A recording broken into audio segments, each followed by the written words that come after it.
retribution. Draw a line in the sand, we abuse it. This moment we own, and watch us prove it. We are released, the revolution. Let's go ignite, elements collide in a flash of light. And you feel the hope that means it's time. Light the fuse, bring the boom, dynamite. Let's go ignite, elements collide in a flash of light. And you feel the hope that means it's time.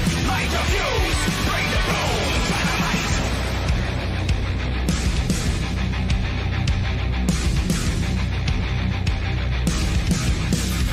Let's live forever.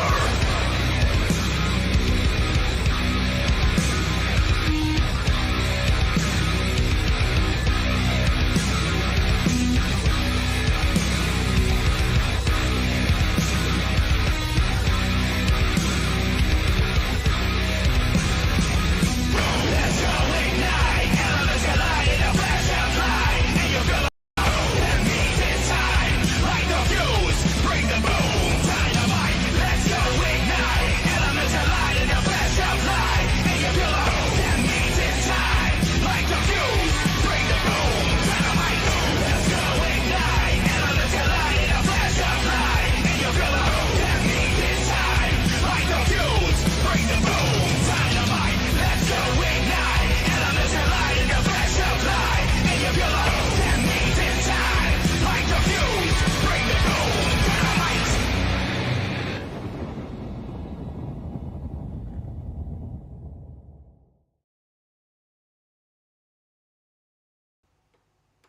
Better because we just ran out of.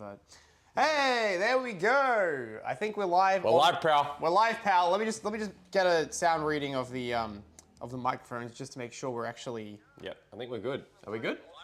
Yep, we sound We're great. live. We sound great. Pal. We look. Pal, we're alive. We look great. We sound great. Wow. And here we are streaming from my my kitchen, my living room here. Beautiful Bothell, Washington. And the stream is brought to you by Patio Coffee Roasters. Heard stories? They're very good. They're just up the road from my house. They're closing down in August because their place is getting demolished and they're having to move. That's right. With big construction projects comes big, changes and movement, and we'd like to celebrate 5 years of patio here on the stream. That's right. Today. 5 years of patio, everyone. 5 years. I'll tell you what we also want to show off. We just want to sort of do.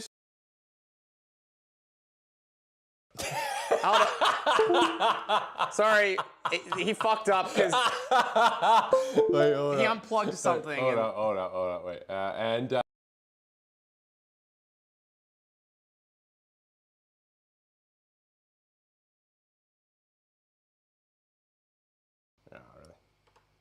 We'll do it in a sec. We'll do it in a sec. Okay, we gotta reinitialize. There's something very important.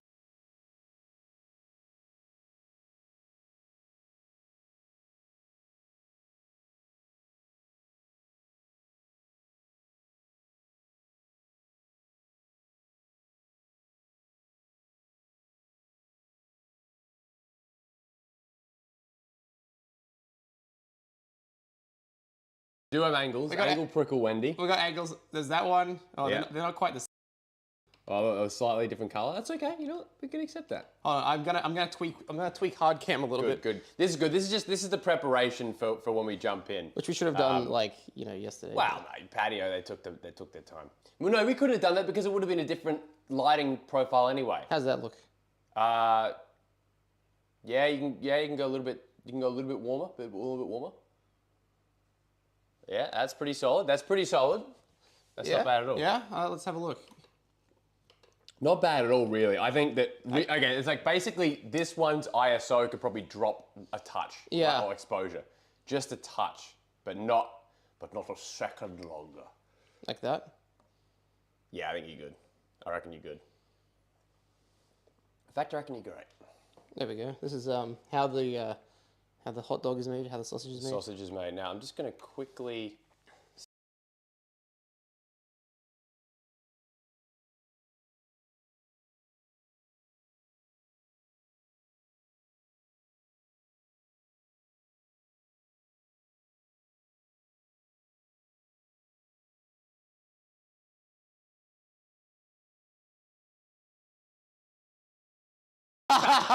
So we got that one. We got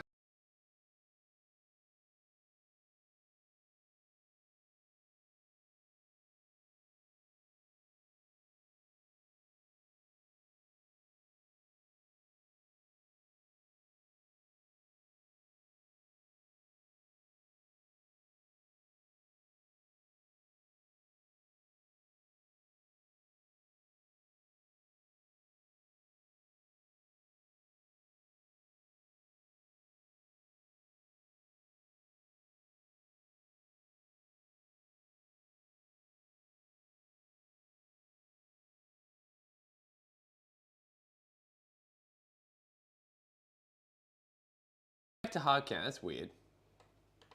Hello? Hello, can you hear us now? Testing 1, 2, 3. I might have to check that out. That's weird. I might have to check that out. This whole first half hour is just This fucking around. is fuck around and find out. Can you hear us now? So what happened then? What? That is weird. What is going on there? Hold on.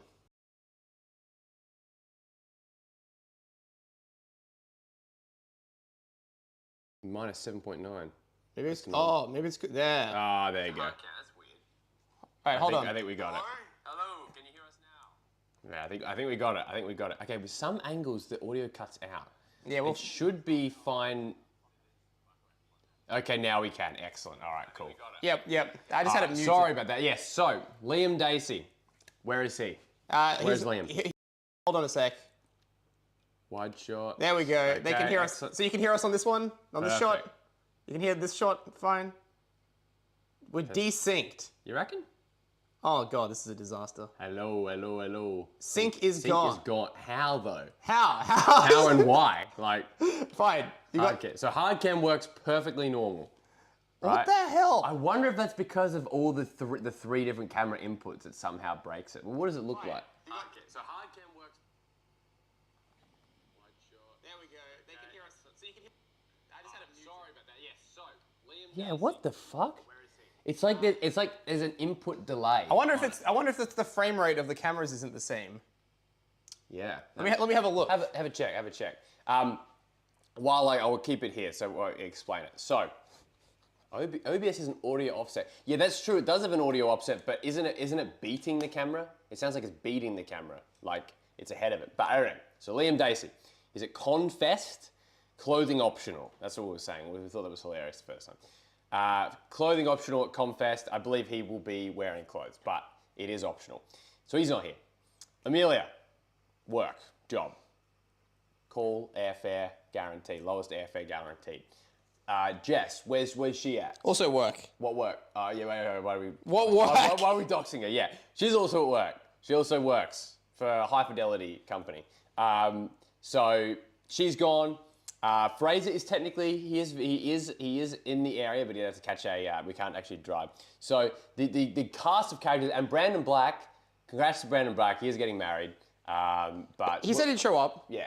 Did he? Yeah, he might be the only one who shows up. Wait, is he really? Yeah. Oh, that'd be All hilarious. right, let me just have a look at guest camera. I did try to make them sync up a little bit better. Yeah. I think You reckon? they might be synced now. Let's find out. If they're not, I'm gonna do something. Camera.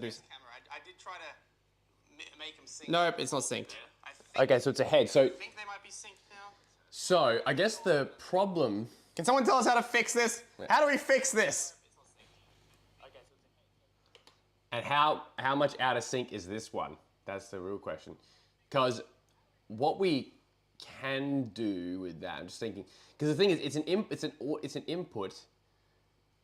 I don't know. I'm trying to think. Do we move the audio back? Right? We move it back. We have to move it back to get it in sync. I think right? we have to move it back. Yeah. Right. So I guess the question is with that is these are different. This is our input. This is the hard camera input, right? That's right. I wonder if it's not worth just using like the audio from one of the cameras. I mean, the quality goes down, but then I don't know. You won't be able to hear us if it's one of those cameras. That one there, you probably could, but What? No, that doesn't make any sense because then you still have the same problem because then you're still using the. Oh, you mean take the audio from add an audio track? yeah. All right, we'll do that then. Yeah, you take it from hard cam. Yeah. And make it an audio track. Yeah, this might work. The bird might work. All right, so how do we do that? That's hard camera there. Yep. All right, let's see. Let me just quick. I don't know what he's check doing. The properties. Okay, so this is the audio. Yep. Sync offset. What's sync offset? Yeah, that's time it takes between sound being broadcast and the problem, right? The thing is that sounds great, but that's for the one that does work. It's then when we switch to other channels. Oh yeah. So basically, what we need to do is we need to see if we can actually put an offset on on the actual video itself, Ah yeah. which I don't think we can. Oh Capture wait. audio only. Wait a sec. What about maybe match it out. Wait, well hold on. What's the FPS? Maybe go 60 FPS.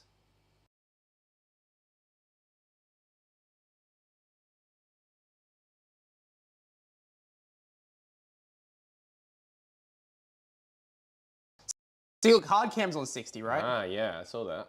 And then, no, webcam. Yeah. Yep. Oh, that's only got 30. Oh, dude, that's fine. I mean, that's far enough away you can't really see our mouths anyway. Yeah, true. All right, so go to guest camera again. All right. All right, let's see if this works. Guest camera. That'd be great. If they actually did fix it, that'd be really good. Yeah, true. All right, so go to guest camera again. All right, let's see if this works. Nah. Camera. That'd be great. If they actually What did the fix it, fuck? How bizarre. Yeah, I don't think it's worth syncing the ankles. The angles. fine, whatever. Hard cam it is. We have hard cam. We have Hard cam. We have angle, but that's okay because we're going to be playing some Spyro and Crash and stuff, so it's all good. Anyway, hello, welcome to the live stream. This is the official start. This is the start right here. We're going to start it. We're going to start it. Ready? And there we go. Now. Hello, everyone. My name is Nintendo Gen 64. This guy here is Crystal Fissure. We are the hosts of a little-known speedrunning server called ISGP, the International Spyro Grand Prix, and today we are celebrating the 5th anniversary of the International Spyro Grand Prix. And we've got a little stream we're going to be doing here. We're going to play some games. We're going to talk a little bit. We're going to sit back, relax. Wax poetic about the beginnings, the middles, the ends. We're going to go into some nice lore that I think that everyone is excited about, talking about and just the history. And of course, we're also going to hopefully, permitting with it all getting sorted, we should be able to show off a couple of speedruns from people in our community and associated. So that's very exciting. So yeah, we've got a couple of speedruns that we will jump into a bit later on when we if it gets to when AEW Rampage is on. Yes. It's currently 9:57 local time. Well, we'll see. At the moment, it could be 19 hours. It could be 10 hours. It could be 10 minutes. Could be. You don't have much to say, don't you? You're not really much of a chatterbox. Not much of a chatterbox. No. But if anyone's wondering, we're doing this in my house. We're sitting here. This is my lounge room. There's my kitchen back there. So if at any point you see me get up and go, that's the kitchen. The toilets are just over there in case anyone has to use them. Yeah. So they're just over there. So if you guys got to use the toilet, I actually went to the toilet and I had this on, and that was nice. Yeah, and we got these nice wireless microphones too. So if we do go to the toilet, if you do go to the toilet, remember to take it off because it could be a severely embarrassing moment. Oh, we got the file. What's Excellent. That? Okay, cool. No, I've got a file, so it's all good. So I'll be able to download that in between. But yes, I think that the best way to start ISGP, exactly, it stands for P. I think the best way to start off, and yes, we did sort of cover this a little bit back in, I believe it was 2020 when we did 100,000 views. We got 100,000 views. We did. We got 100,000 views. We thought, all right, this would be a great way to sort of go through the history. I think it would be great to revisit that. How did we start ISGP, and what was our thought process at the time that led to ISGP being born? Because it was very much something that was, and always is, community driven. But why, Angus, if you had to distill it down, why do you think that there was room for ISGP to exist in the greater speedrunning ecosystem? Well, put simply, there was no similar thing filling that void at that time. The other community had kind of died. Yep. We've spoken about this a few times, but the IAS RIP community, the RIPTO community had kind of died. It'd been dormant for a couple of years. We were looking forward to the announcement of a remake of the Spyro games. We didn't get the announcement. So you and I were disgruntled and we're like, all right, well, we're going to create an announcement on this weekend regardless. And ISGP was born. Yeah, that was the biggest live stream I think I'd ever had on my channel. I think at one point it was me, you, and Unlisted Leaf. That's right. I think we had 1,400 people watching at one point, 1,300 points while we were watching, and then and then the stream ended up being more about the disappointment than it was the actual hype of it, and everyone trolling Lou Studdert, who was Lou, who was basically who's very much involved with Toys for Bob, and he was like not even coyly referring to it, but every single person in the chat had basically written Spyro. The original troll sort of thing. That was a great stream, and we were like kind of annoyed by that because we were expecting some kind of announcement. It happened a bit later in the year. It did.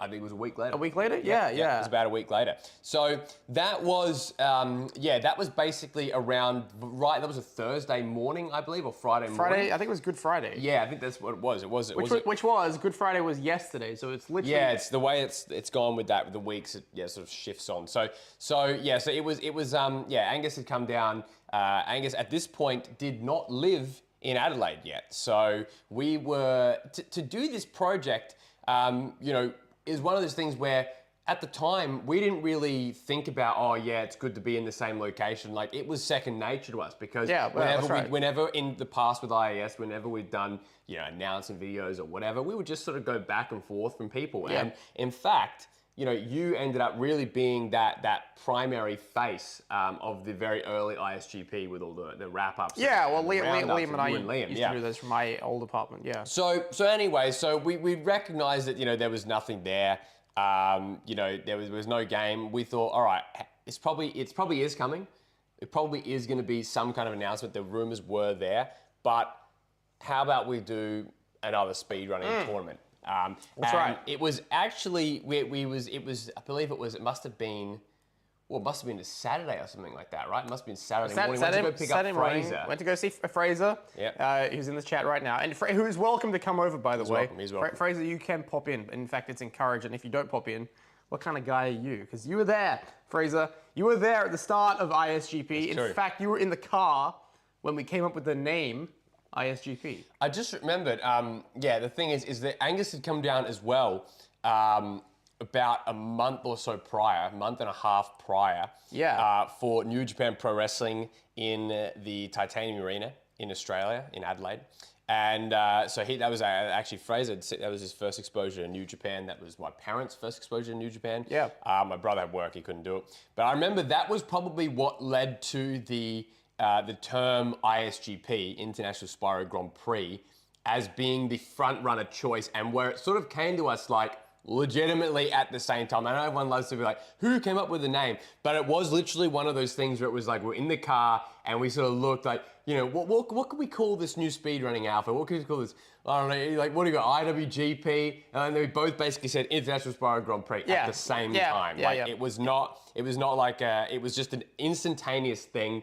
And even Fraser knew what we were talking about because we had just explained, what IWGP was and all that shit. So like, it was really one of those like eureka moments, I think, with the name. And I think that the name has, like, if you want to be funny about it, it's like the name has carried it further than maybe it would have, just because it's just something that is.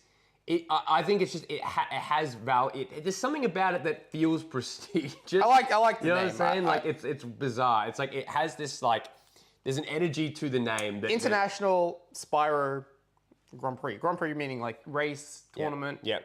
International meaning everyone. We're all from different countries. And Spyro being Spyro.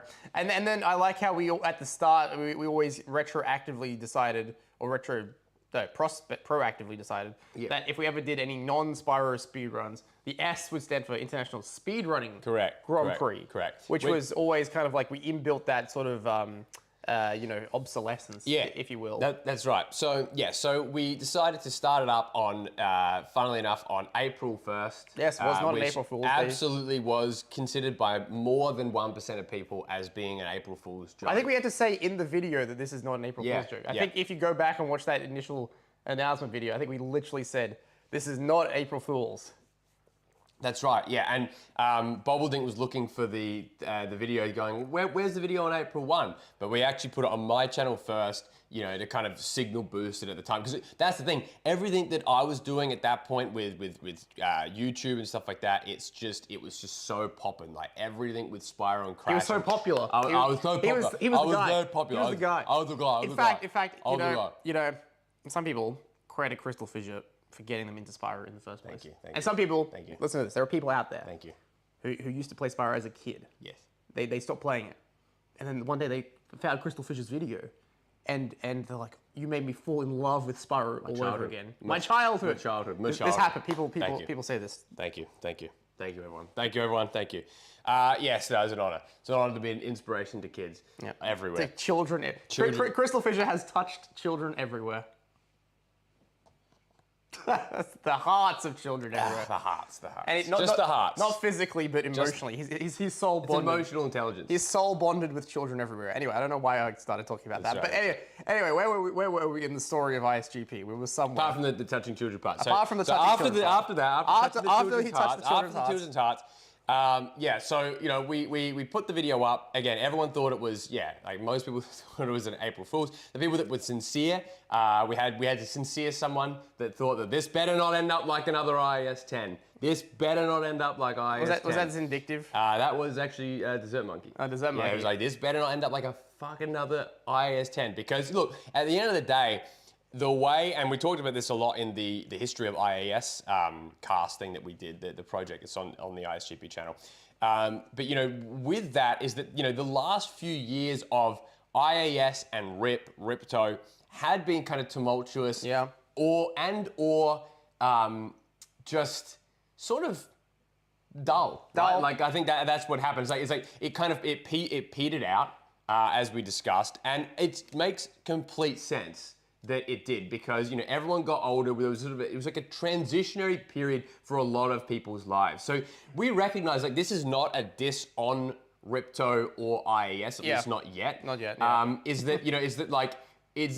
We understand that, you know, it ran from 09 to, let's conservatively say, 2014, 2015. Well, 2015 is when IS-10 ended. Exactly, right? So six it had a really good, exactly, technically it still outlasted ISGP as far as, you know, so and even, you could even, if you want to be meta, you can even say that even the start of this year with the failure of the, you know, Super Disney, Super Pixar League, it shows that, like, there are sometimes needs for resets and slowdowns. Oh, and stuff definitely, like definitely, that. definitely. So ISGP came at the right place, right time, and, you know, we decided to go up to, you know, start it. So we thought we would have, it was 3 groups of 10. Yep. We actually had about 60 entrants. That's right, we did. The first time, and it ended up, we cut that down. You know, because there were people that either didn't fulfill the parameters and stuff like that. Like, we put a lot of traps, I guess, in the sign up form to eliminate people that, you know, had that didn't, you know, fulfill that. So, for example, if you were to say something like not comfortable being on call, we pretty much instantly had to cut you out, because every run had you in the call. Yeah, that's right. It's not like a throwback series. A throwback series is the opposite for a reason. The ISGP, the traditional speedruns, require you to be in a call. So, you know, we had that going. And yeah, there was some very interesting signups that didn't make it, or people that signed up very late. For example, Laura and like V-Grips and stuff like that. V-Grips? Yeah, V-Grips from Spyro. The legend V-Grips. He's great, actually. Very talented game developer. Very talented guy who almost signed up to our tournament. He did. He got in the next one, didn't he? That's right. That's the thing. And so did couple others, like, what was it? I reckon that guy that versed Noel in bloody... memorable guy. Yeah, I mean, don't mock these people, right? It's like, why are you doing that? Like, because it's the 5th year anniversary and I get to mock whoever I want. I don't like that at all. Yeah, that's right. That's right. I can mock whoever I want. Okay. Can I mock the guy who took thousands of dollars from you and Amelia and then decided to start up his own self-help series about how he's going to improve his life, but left the server and failed to pay you guys back a cent? Am I able to mock that guy? Can I mock him? Yes, you absolutely can. You absolutely can. Thank you. If you know, you know. I don't know. That's right. Thank you. I don't know. Anyway, but yeah, look, ISGP has been running strong for 5 years now. And mock him. They know. It wasn't Fraser. And you know what? It's been running strong for 5 years because A, I show my feet on stream all the time, which is important. Just so much. And ridiculously. And B, we cut the fat when needed. Yes, that's right. We did cut the fat. We do. So what's an example of cutting the fat? Well, we you know, if people don't work out or we have massive arguments with them. If they don't work out, if we don't like them, you know, we get rid of them. Cut them. We get rid of them. Right. And ISGP has had its fair share of controversies over the years. I think it has. Let's go back to the very first ISGP because I think this is a fun thing to discuss. And there's a few people here who probably weren't around exactly at that time. That's true. Yeah, even when we briefly recapped it in 2020, there's so many people that are like here now. So we obviously had a vision for ISGP that was basically going to be just a leveled up version of what the I'm a Speedrunner tournaments were. Yeah. and the idea was that it'd be like the pick a goal, do a goal, whatever the fuck. But we attracted through your networking, we attracted some serious real speedrunners. Yeah. And they did not like what we were doing. They didn't get it. did they? And this is actually going to be a debate as we run through the history, because there's actually I feel like there's a great natural conclusion to this sort of this mentality. But yes, you're right. At the time, there was very much an adversarial relationship between, I guess, us, starting the new server and the more serious speedrunners. Now, the thing is that as ISGP has evolved, so has the skill level. And I would say that at this point, there are top level runners in ISGP that are as good, if not better, than a large portion of I guess these serious speedrunners, people that don't see any value in the kind of more miscellaneous category runs. Yeah. We even have, dare we say, the Spyro 1 record holder began in ISGP. But to jump to step back, what we were doing is that we use a lot of quote-unquote outdated terms, chitching, which is chitching. What's it? You chitch, right? It's when you cheat through glitches. Yeah, exactly. Well, hold on a second now. You could glitch, right? And cheat. No, yeah, but you could do a glitch. Yeah. And if you do a glitch, but it doesn't help you at all in the game, then you've just done a glitch, right? True. But if you use a glitch to your advantage, Right. you've cheated Oh. through the glitch. Okay. Come on, am I right? That's It's when cheating. you're right. When you're right, you're right. When you're right, you know what they say? When you're right 52% of the time, you're wrong 48% of the time. That's so true. That's so true. So, we had that kind of adversarial relationship. The thing is that I think where some of the problems came is that we took I've got the domain name. It's hosted on my the website boss account. We have spyrospeedruns.com. We were originally, the channel name was Spyro Speedruns, right? I'd worked in my job for about a year, so I'd known about SEO and all that kind of stuff, and I just determined that there was value in calling something Spyro Speedruns, because then when you search for it, you're gonna get it. Now, this, along with 3 basically industry plant articles, or the first one was like by a friend that I didn't know had done it, but he did it basically without telling me. And then a couple other emails that I'd sent to people had gotten some quote-unquote media attention, right, from these publications that, get decent views, and they weren't nobodies, but it got a bit of media attention, and it got people kind of talking. And the thing is, some of these people used pictures of actual speed runs, some actual speed runs. So we had that kind of happening, which I think is interesting. So, for example, like if there was a picture of someone else's world record attempt, that doesn't really represent what ISGP is, a single speed run, right? But a speed run is a multi-single speed run, which is another old term. That's a great term, multi-single. Multi-single, And multi-people doing a single speed run. Correct. See, okay, what is wrong with society, okay? Society, what is wrong with society? We can't have chitching. Yep. We can't have multi-single speed running. No. The next thing We can't have Spyro speedruns. Oh my god. It's got to be Spyro tournaments. Oh my god. So we changed the Spyro tournaments, sort of semi, but you kept the website. And if anyone does want to write for the website for like articles and stuff like that, the offer is still open, because we should just try and really get the SEO up on What that. articles? I don't know, just some. What do you want to put on there? I don't know, like Spyro Speed. Probably should actually put something about Laura, right? Like we should Laura? get ChatGPT to write an article. Yeah. That's like, congratulations, Laura got the Spyro. I often don't think we wring enough from the wet tea towel that is Laura. Yeah, that's we right. Need to really wring more out of her. And the Dayo Man appearance as well. Dayo Man, yes. Yeah, that's right. No, we'll hold on to that forever. We'll hold on to it like the rope it is. But so, we had these discussions. Now, these discussions and these arguments actually began before the tournament even had actually officially started, which is, I think, a good thing to happen to kind of iron out a lot of the problems before the races. Now we got to the races, and there were things where, for example, we had some competitors that were not active, right? And one of them was an actual serious speedrunner who one fabled night we caught live streaming. Oh, yeah, when yeah. he said that he wasn't available. You know, to do speedruns for a few weeks. Was that Wed? was Wed. That Wed. was Wed. Yeah. Wed. Sorry, Wed. We're coming for you, Wed. All good, Wed. But 5 years ago, you blew it, Wed. yeah. Wed, you just You blew it. Capiche? You Hey, blew it. Hey, why don't we? I know this is great. People love listening to Crystal. Why don't we get some gameplay happening here? Sure. Why don't we bring up some emulation and we can Do it. Let's do it. I don't know. I'm just thinking like to myself. Good idea. Go to the ROMs. You want to do Spyro 1? Well, hold on. What else we got? We got some other things we could do. We got Spyro Japanese. Spyro Japanese. We got Mappa Monster Adventure. We got Looney Tunes Racing. We got Gex. Why plays a bit of Gex? Why don't we play Gex when we get to Gex? Because we'll cover those. Fine. topics. I'll play Spyro 1, the most overdone game ever. Exactly. But I'll play it in Japan. That's a good idea. In Japan. I'll play the Japanese version. All right. All right, here we go. Jump to the old PS1. There we go. Hello, we're small again. We're small again. Hard again. Where's the window? Just so I can move it. I guess I'm stuck with it in the middle. Oh well. That's all right. That's fine. We can still see the chat. It's good. Chat still- GPT. Chat GPT. Oh, there we go. Perfect. All right.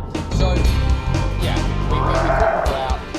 We had a lot of people that competed in the, or didn't compete, that were actually initially selected. Who else did we have?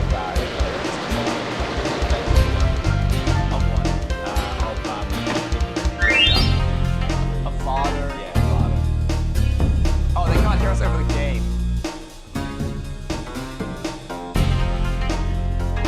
That's why. Mute it. Just hit mute. Oh, no, you want to turn it down? Yeah, yeah, Turn it yeah. down all the way, bro. Nah, there you go. They can have that. That's still too loud. 23. You still can't hear us? Now, if you can't hear us at 26%, Yeah. get help. Get help. Copeland is too loud. Copland. Copland.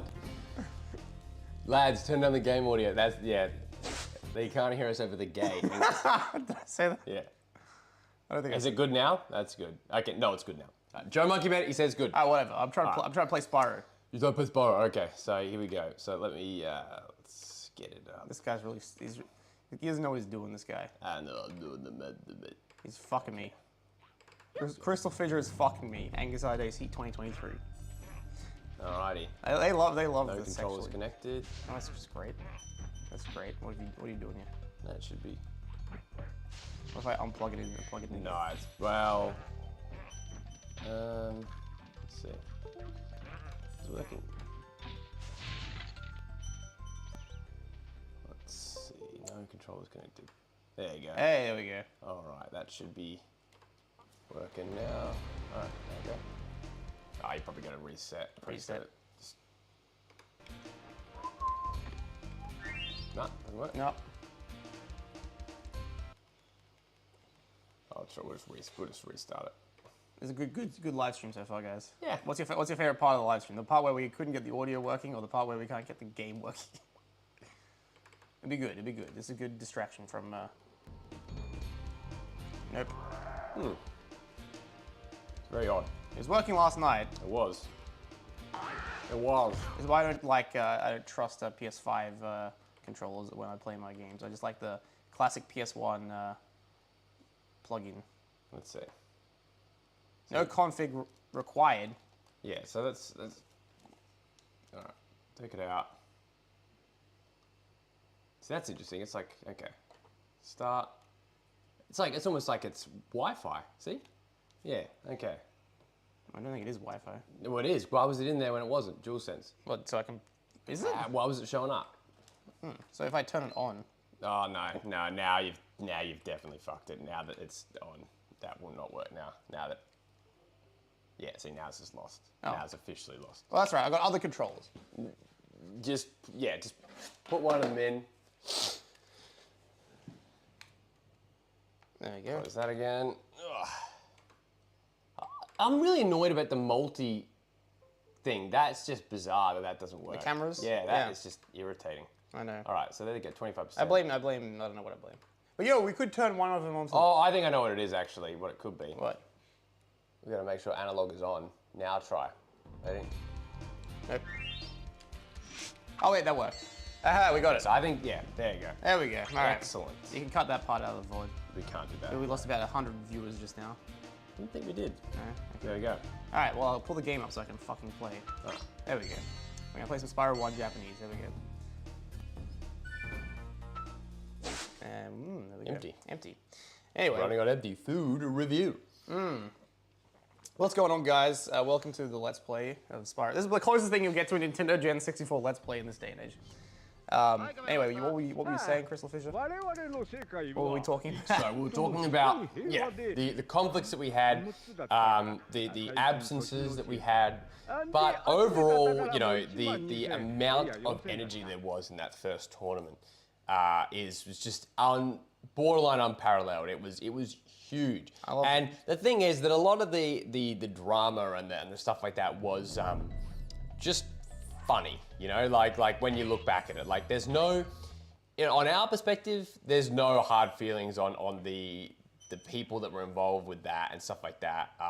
You know, at the time, you know, like one of the runners was, you know, basically I believe the record holder at the time, in fact. Who was that? It was Chris. He was the record holder. Chris I think that LBC. where there was, and this was the integration, and we can talk about this because, you know, up until pretty much, you know, the end of the last year, and obviously it will always be a part of the fabric of ISGP, but one of the big things was that, you know, ISGP was very much, you know, we had determined quite early on that we were going to bring the way that we discussed and built up things in ISGP was wrestling, right? Yeah, Pro wrestling. Professional right? wrestling. Professional wrestling, professional scripted wrestling. And, you know, the thing with that is that with that comes a lot of prior knowledge and an understanding of why we say what we say, why we do what we do, and building up storylines. And I think that with that, sometimes if not everyone is on the exact same page, it can create problems. So one thing that we did that created an issue basically at the end of the run of the first tournament. Oh crap! My fucking. I don't know if that counts, Fraser. I mean, I got hit by the guy, but not by Toasty himself. So. Kill Toasty without taking damage. You save 1 million. Well, yeah. I could probably kill Toasty without taking damage. If you do, you'd be in big trouble. Yeah. If you don't. If I So, don't. you know, one of the problems is that we did basically like I was bringing these things called ISGP. What's it called? ISGP Talk, right? Yeah. And that was basically where we interviewed people. Was that speak to in a the bunch first of new tournament? people. Yeah. Huh. So, you know, I interviewed Zin, Noel, Alice, who else? Alice Clark. Yeah. Alice Clark. Sure. Who else? Who was it? Someone was a couple other people. Chris LBC Speedruns. Did not interview Chris. Would have loved to have interviewed Chris. Probably would have helped. Was going to interview Katie Lady, but then I think she got busy. They went to that whole you know, that whole. They went to GDQ, I think it was, and so.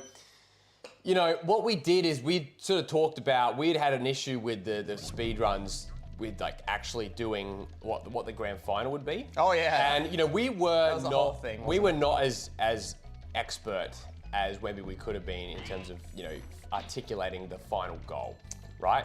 And so we had selected these things and they probably weren't weighted great. And they'd complained about it and basically protested it. And you know, at the end of the day, Including Yes Wally won. Including, yeah. That's right. Including, that's right. He was on our shit right, list that's for a while, actually. That's right. He was really until Spyro Speedrunners Cup when he snuck back in and we didn't even realise. Yeah, we'll well, get to that. We could talk about Al Malloy will remember those fateful days. He got killed. Down at Sydney Harbour where we filmed those videos that didn't go anywhere. That's right. He died. He canonically died. Don't know how he came back. But what happened was, you know, we basically did this. What do we do again? I'm trying to lose my train of thought. What was it? Grand final. Yeah, grand final. We did it like an ISGP talk where we sort of said, oh, how about a race to eat my own ass? Fuck you. Oh, that's right. You were pissed off. It was so obviously tongue in cheek. Like we were like, and you know, there was a hint of anger there, being like, you know, how dare these guys come in and tell us how to run our own thing? How about you race to do this? Blah blah. You race what we do. And like at the end of the day, yeah. And I do stand by that. You race what we tell you to race in the grand final. That's the case. But obviously, I think without forewarning them that maybe that was going to be the approach we're going to take more of an adversarial approach, is probably not the way to do it, especially when you've already established that there were some issues in the tournament prior. So it was a flaw of ours. It was a flaw because, you know, if you think about it, it's why do you want to manufacture drama when you already kind of have legitimate drama? That's a good right? point. That's the thing I can look at 5 years on and go, well, yeah, that was our mistake there. I think that, but at the same time, I also think that there was a level of unreasonability with those guys where they were unable to see that, look, at the end of the day, it is just for fun and it doesn't matter. And if it's like not perfectly weighted in one direction, that's okay. They're also forgetting the fact that I had to get up at 4 o'clock in the morning to be there for the race, and then I had to go to work the same day. And when I was at work that same day, I got a something in my eyeball, and I had to go see the eye doctor at the hospital. And I was basically stuck up there until like 6 o'clock at night. And then I finally got home, and I was sleep deprived and grumpy. Yeah. People don't know that story. They don't know that story. The real Angus. That's the real story. That actually happened to me, folks. And now, in the Japanese version, there's no tower here. Did anyone know that? Yeah. Oh, you knew I that? do, of course. Yeah. Yes. As I said, I'm a children's entertainer. You're a child. Touch children's hearts everywhere. I know about these different things in Spyro. He's touched children's hearts everywhere. What was in my eye? It was the unbearable weight of massive talent. there's like dirt, dust or something. It was just in my eyeball. I had to take eye drops. It was just. I'll tell you what was in his eye. These nuts. Yeah, I think it was just a mixture of being incredibly tired and. Liam gave him pink eye. Liam gave you pink eye. What is the origin of Liam giving me pink eye? What's that Wait, about? is that the thing? I thought that was a joke. No, I said that just then. Oh, why would Liam give me pink eye? Yeah. Liam gave Fraser pink eye. Fuck. Because they live together. Oh yeah, it's true. They do. Liam and Fraser live and love together. Live, laugh, and love. Live, laugh, and love. So you know, ISGP 1. What were we talking about with ISGP 1? What was the big? I guess the general theme was the descent between the serious and casual. You know, we also had Trob in there who quit at the very last minute. Who would have Too made bad, it too. Trob. We also had with ISGP 1 a very great thing that we sort of had that really became a community influence was the addition of turning it from to go through to adding something called a Classic League, which we kind of, you know, jump back to our roots a little bit and kind of having like second chances and stuff like that. Because people had very, very validly pointed out that, holy shit, only 2 people going through out of 10 people, especially with the skill level of runners, is extremely unfair. And look, we were aware of that and we wanted it to be difficult just because that's the obvious, that was the play. It was meant to be really hard. But it probably was too hard, you know, to get through, right? And so we created a Classic League. This is something that started here and bothered me for you know, a good amount of time afterwards, because I felt like at the start especially, every time you and I would like come up with something, someone was there just to tell us, you know, that's a dumb idea, you should do this. Always. And there was a lot of backseat hosting that was going on from the start. And then when we made that specific person a moderator later in ISGP 2, probably single biggest mistake. Things went from bad to worse. Single biggest mistake, probably ever. I would say that. We'll get to that in ISGP 2. But yeah, I'd say the biggest mistake was doing that. And I think that absolutely is a balance between listening to people and, in fact, you know, to jump forward 4 years, what did we do at the end of last year? Very, very proud of the survey and everything like that, because it was a great way to kind of the survey, look at people's opinions, look at what they have to say, and take them. But Crystal Fisher, you know, opinions are like assholes.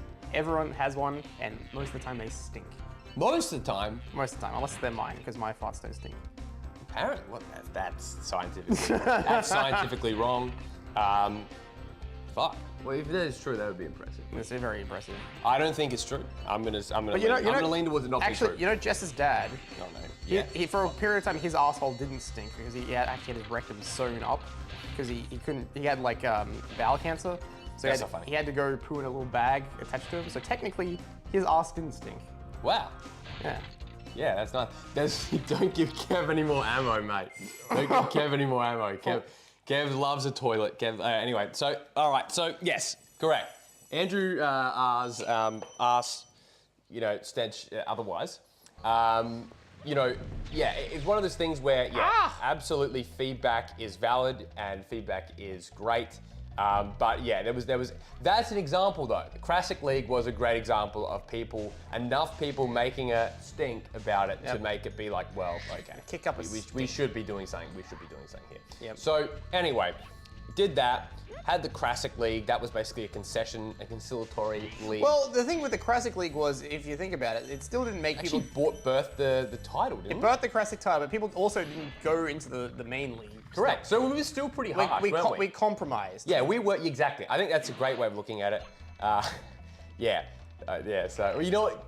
Do both, Lucas, do both. I think that's fair. It's a little bit of I love this camera angle here. Does anyone else love this like weird camera I do angle? love that keynote. It's like you can put that on Tumblr and get 48 notes. Oh, notes. Yeah. Give me some Tumblr notes. So, you know, ISGP 1, I would say, was a great success. In terms of viewership, it was just insane. Like, people were frothing every single hold on. Does speedrun. Cody Rhodes, he gets a little shout out here. Oh, shout out Cody, shout out Cody. If anyone knows. If you know, you know. That's the second time. If you know counter, 2. I'm gonna keep count. Right. Yeah, it's look, yeah, and that is actually true. Yeah, there probably should be some kind of you know, King Europe 1 tax for the bloody Classic term and ow, because that definitely. You know what? If they didn't say it, I was going to come up with it eventually. Exactly. That's right. Exactly. He would have done it. I would have said it. I think that the one thing about it. Oh, look at that. Well done. First try. Fuck you. First try Japanese version, baby. That's right. Is it easier in Japanese? I don't know. It's the illusion of the higher jump, right? I think so. Yeah? I'm coming for you, Laura, and your world record. That's right. You're only probably about 10 minutes behind pace right now in the first one. I don't know. I'm not even like speedrunning. So, yeah, ISGP 1, a critical and commercial success, but in some ways there was enough damage, I think, to where the wounds of like serious speedrunners versus more casual racers sort of reared. Reared, yep, shout out Andrew. And Andrew Richardson. Oh, yeah, nice. You know, it's sort of, I think from there, I think there's still ways to go, but we'll get to that a little bit later. So after ISGP 1, we went to, Angus and I went to Japan, the G1 climax. Of course, there's going to be the inevitable Christian bringing up the tickets thing. And I have the tickets at home. The inevitable Al bringing up Angus's Triple H hair. That's right, Triple H hair. The inevitable look of you going like this. Oh yeah. Dead eyes. The inevitable traveling to Yokohama to try and get the whatever it was. The thing was, after we did ISGP 1, you and I did not want to go into another singles tournament straight away. Hey, now should we do it? Should we reveal the document that we were sent a little bit before? Because we never discussed this. How about we discuss? This is actually new law. Just remember this, Angus. You're gonna freak out here. I know the document. You know what you're talking about. The document of future tournaments. What? And hold up. Why don't we pull it up on stream? Do we have it? Let me see if I got it. I'll read it out. I'll try and find it. Okay. And something else we've just completely forgotten about, Angus. What's that? Which is what you won if you won ISGP. That's how you do a toasty skip, by the way. That's exactly how you do that. Yeah. I did that perfectly. The World Speedrunning Championship. Oh yeah. Yes. It's funny how that has become completely forgotten. Well, you know, actually, I feel like this stream, due to new recent developments, I feel like we're able to discuss this more freely at the moment. I feel like very much there's been some developments in that space, and I think we are able to discuss the whole Wampa community. Which we will. Yeah. So if you guys want to stick around for some seriously personal and professional and first time ever discussion, we're gonna get onto the Wampa. This will be the first time ever we're gonna discuss it in a public sort of forum like this.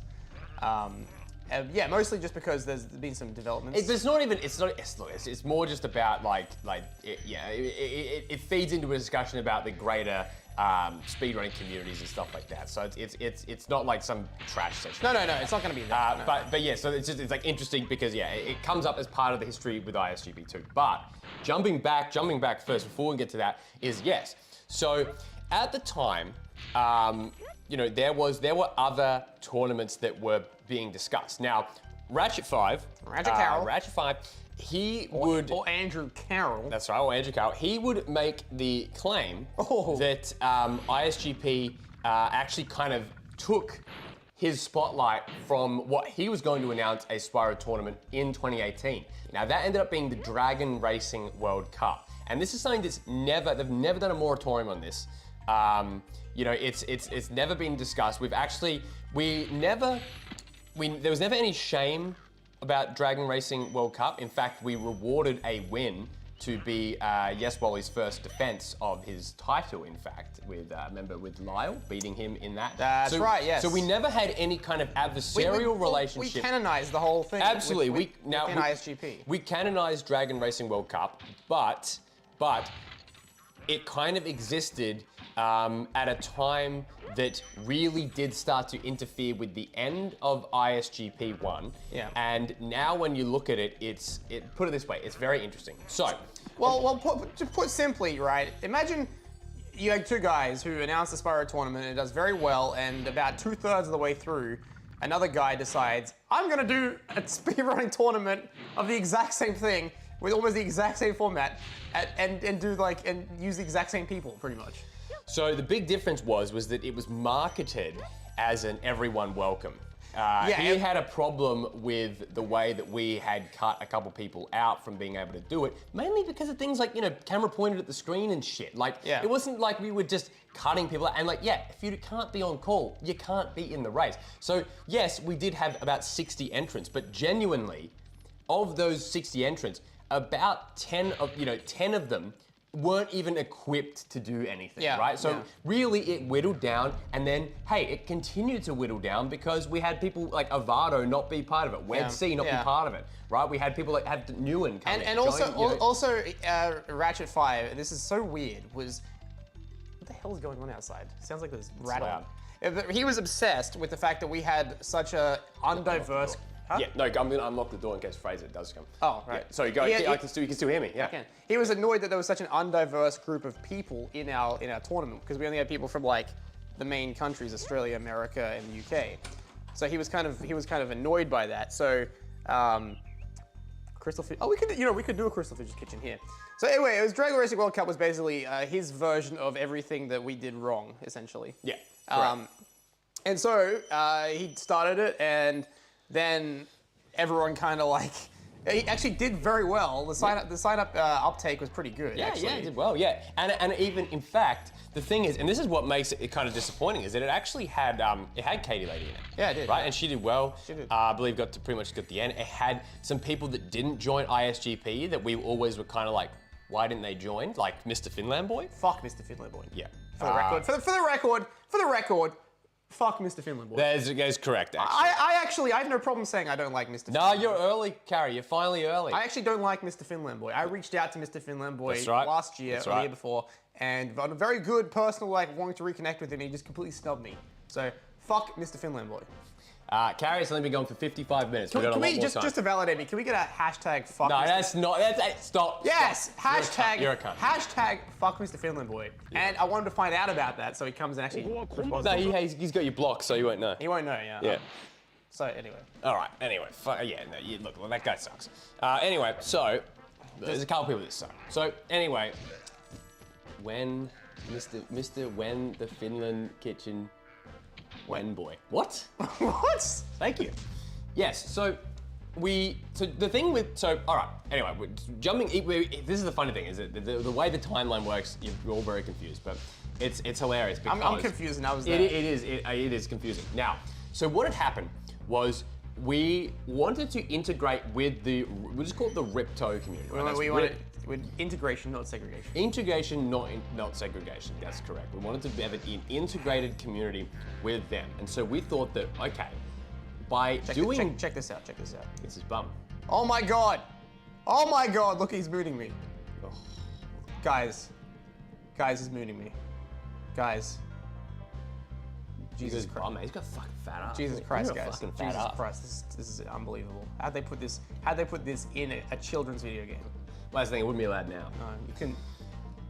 Where's this hanging dong? Anyway, so Jesus Christ. So anyway, what happened was we basically, in some ways, ISGP had become, or was at the very start, an extension of IAS, right? And in fact, we were loosely considered part of IAS canon until the end of 2020. Well, with the World Speedrunning Championship. Correct. So we wanted to reward the racer that won the tournament, not only with the accolade of winning the tournament, but also getting the World Speedrunning Championship. Now, while we were away in Japan, some developments had actually happened with Ratchet, where all of a sudden, I think it was like one or both of us were like deciding to create distance and actually not have it be for the World Speedrunning Championship. I think he wanted to then have it that you won the title from the Dragon Racing World Cup. Remember, I think you're misremembering here.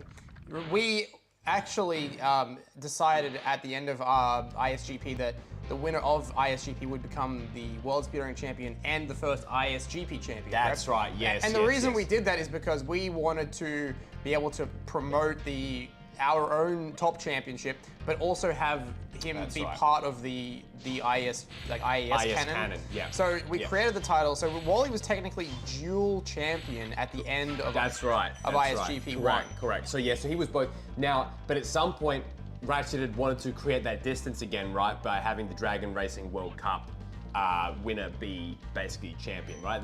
Is that way? No. So Dragon Racing, did he not win a title?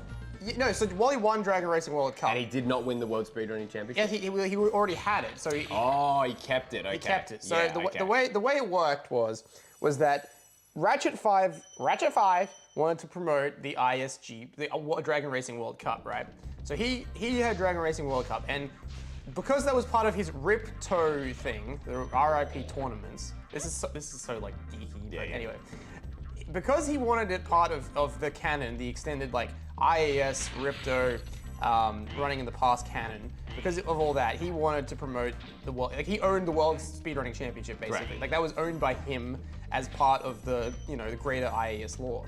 So the winner of that tournament was gonna be the World Speedrunning Champion. Yeah. And we were like, well, hold on a sec. We want to promote ISGP as its own thing, but we want to link it in. So that's why we decided that to create the ISGP Championship as a consequence of winning ISGP. Because if you watch some of our old announcement videos, all we say is, oh yeah, the winner gets the World Speedrunning Championship. Yeah.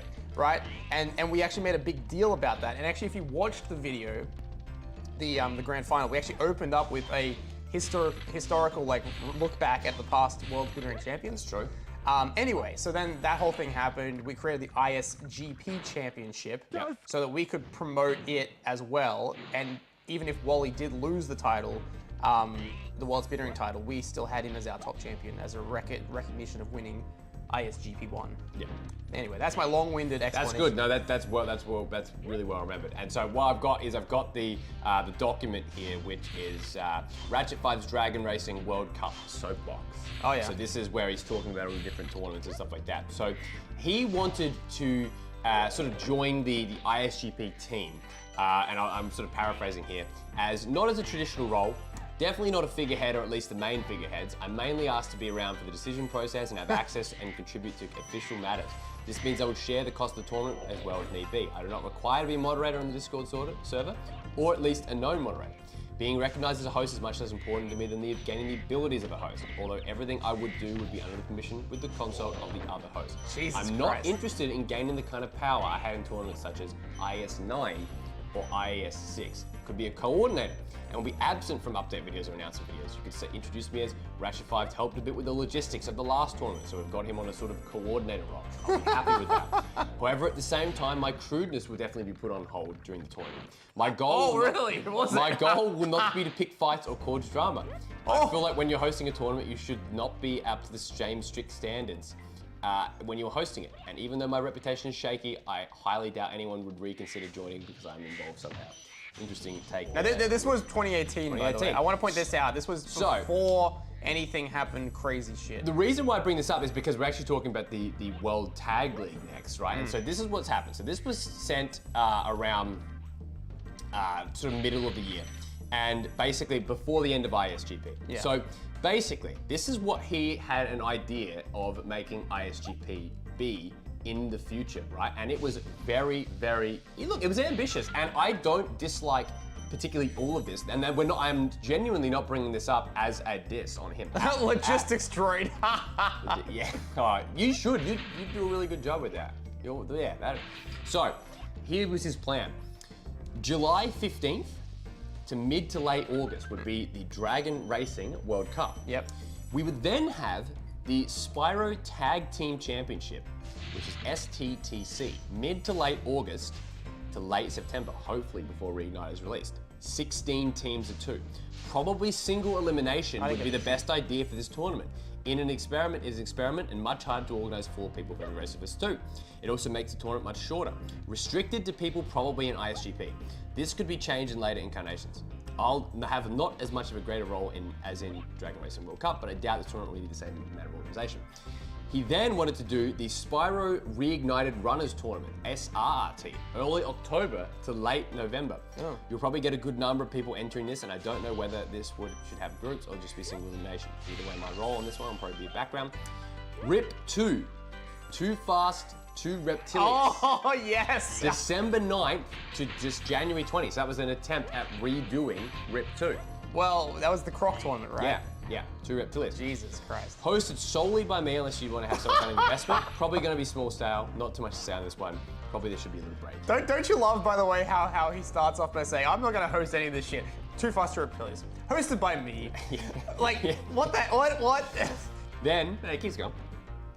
Yeah. SRASL, Spyro Runners All-Stars League. What the fuck? Working title, late February, early March 2019 until probably late April. Yeah, okay. 64 plus man single elimination. All right, hold on. I can see why I hated this at the time, but I can see why. Like, I'm just listening to this right now. I'm like, this is insanity. Yeah. It's ambitious. I'm not even saying it's a bad thing. Trying to get the best runners. By now, Reignite stuff probably have died off. You can go back to focusing on the classic trilogy. Hey, that's correct. That's true. It probably did die off by about 2019. It's true. He's right, validated. After holding 4 tournaments successfully in 2018. We did that. Well, we've done it. You will get some good attention from serious business speedrunners. You can also build up hype being more than 6 months since the previous large original Spyro tournament. Valid. Yeah. It is. I think it was overexposure in here, which is what we did sort of say, but valid. I'll be around, be respectful to serious runners, and contribute ideas to make it go smoothly. But I have less interest in a tournament like this due to it being single elimination. But why is he pitching it then? Centered around pros. Why is he pitching these ideas? He's like, well, look, this one I'm not interested in, so you guys can do this on your own. This one I will be hosting. That's right. Like, what the, it's just kind of crazy. I'm with you, Antonio. I like the ambition too. And the thing is that wasn't the part that we disagreed with him in that regard. It was just that we knew that it did take a lot of energy. And at this time, we recognized as well that Spyro, like hosting a Spyro tournament does take time and effort. Oh, we should get Fraser over here though soon. He should come over. Yeah, you should. Yeah. I'm gonna message Fraser, get your butt over here for that so Christian can have that launch energy, because I know we can't get Al here, but you're a good replacement. So then we have ISGP 2. Yeah, good, exactly. Fromon replacement. Fromon replacement. So ISGP 2 starting June, July 2019. Oh boy. 5 groups of 7. 35 competitors, 105 round 1 races. See, that just puts into perspective. Actually, 105 races. Actually, that does. His ISGP2 is what we made Spyro Speedrunners Cup. Actually. Correct. Not the first. Shit. Or 4 groups of 8, 32, 6 groups of 6. Well, yeah, 6 groups of 6, 36, 90 round 1. That's what we did. I will have no more involvement with this tournament than I did with the original ISGP. The future? No. Not sure. I can't Up to you. I can't do it. When will the Croc or 1999 tournament be held, he says? When? I don't know. When? Tell Croc me. will probably be held for a few weeks between Spyro tournaments sometime in 2019. 1999 may be held at the end of the year as a 10-year anniversary tournament, or in some kind of large gap between Spyro tournaments. There's one. Either way, these things will be designed to cause the least amount of issues possible. Then he goes in bold, I still want Andrew to host Ape Escape, and so do I. Otherwise, it will be just included as a compulsory game in 1999. And then he does a quote in the middle, in the center, going, this isn't like IES, we are trying to aim for some professionality. Oh God, I bet I said that. That sounds like something I said at one point. He goes, we can discuss this over voice chat, but to be clear, I don't want this to be like IES. The last tournament, Spyro tournament I ran was 6.5 years ago, and Rip Resurrected didn't deserve so much energy and money put into it due to a long list of reasons, including me finding crash tournaments uninspiring. What I money know did he perfectly put well that lots of effort needs to be spent on this. Hold on, what money was put into Rip Resurrected? I don't know. I'm curious So about that. just for the record, that document was sent to us on the 12th of May. So the tournament hadn't even, basically we'd only been going for about a month. Yeah, at that point. a month, that's And kinda so I crazy. think that we found it a little bit overwhelming. I think that was the general, yeah, well, I definitely remember, like, the thing is with that too, is I think we hadn't really discussed what was gonna happen with ISGP at that point. it'd been 1 month. Because we were pretty much like, okay, well, this could just be a one and done kind of thing. Remember as well, Which we were really strongly feeling. We weren't feeling that ISGP was going to be like a long-running series or anything. I think that there was absolutely the belief that it would come back, but just not immediately after, not August. Yeah, no, right? no. We're like, oh yeah, okay, that'll be 2018, and then most likely, I remember thinking this fairly early on. I remember being like, yeah, and see you next year. Yeah, Something like that's that, kind of right? what I back- was thinking and, too. And then we realized, actually, no, it's actually so much fun that, like, even with all the drama, that it's like, we got to keep doing it. Now, one thing he says here as well is that it's like, Andrew, what did you mean by what you said the other day, where you're like, some of this you can just do by yourself? boy. That's what I had said. How dare you say that? What I had said is about that is I'm like, okay, if you want to do Dragon Racing, and then, see, Dragon Racing World Cup was initially going to be ISGP actually connected properly, and then it basically became its own separate thing. And I think that was genuinely for the best. One time, this is Angus being just a complete dick, Ratchet goes, ahem, so I'm thinking we have a discussion around 8 p.m. EST, if you guys will be around then. I can do later or early if you want. And Nintendo 64 goes, find dragons first. That's all I can tell you. What did I Cockhead. Just I believe that call happened later. Yeah, it did happen. Yeah. Wait, why did I say that? You're just a cockhead. Yeah. That was. Look, here's the thing. I actually kind of wish that we did have implemented some more of that stuff. Like, Yeah, I actually absolutely. kind of do think that there was definitely possibility that we could have really created this cool sort of like multi-leveled kind of thing. Like, the ambition's great, and actually in 2020, what year is it? 2023. Yep. There is a great, like, a big what if to it. Like, what if we did that? Maybe we wouldn't have, like, fallen out with the guy. Maybe, like, we could have appeased him more. But I think, as we found out later, there really was no appeasing him. No, that's correct. Like, it almost, like, it sounds good in hindsight, in theory. Like, oh, I'm gonna take a backseat role. I'm not gonna be too over this, too over that. But, like, literally when we get to ISGP 2 and then, we make decisions and things, he's all over that shit like there's no tomorrow. Like, any kind of thing we would come up with that he disagreed with, he would let us know. He would make sure we knew. So, yeah.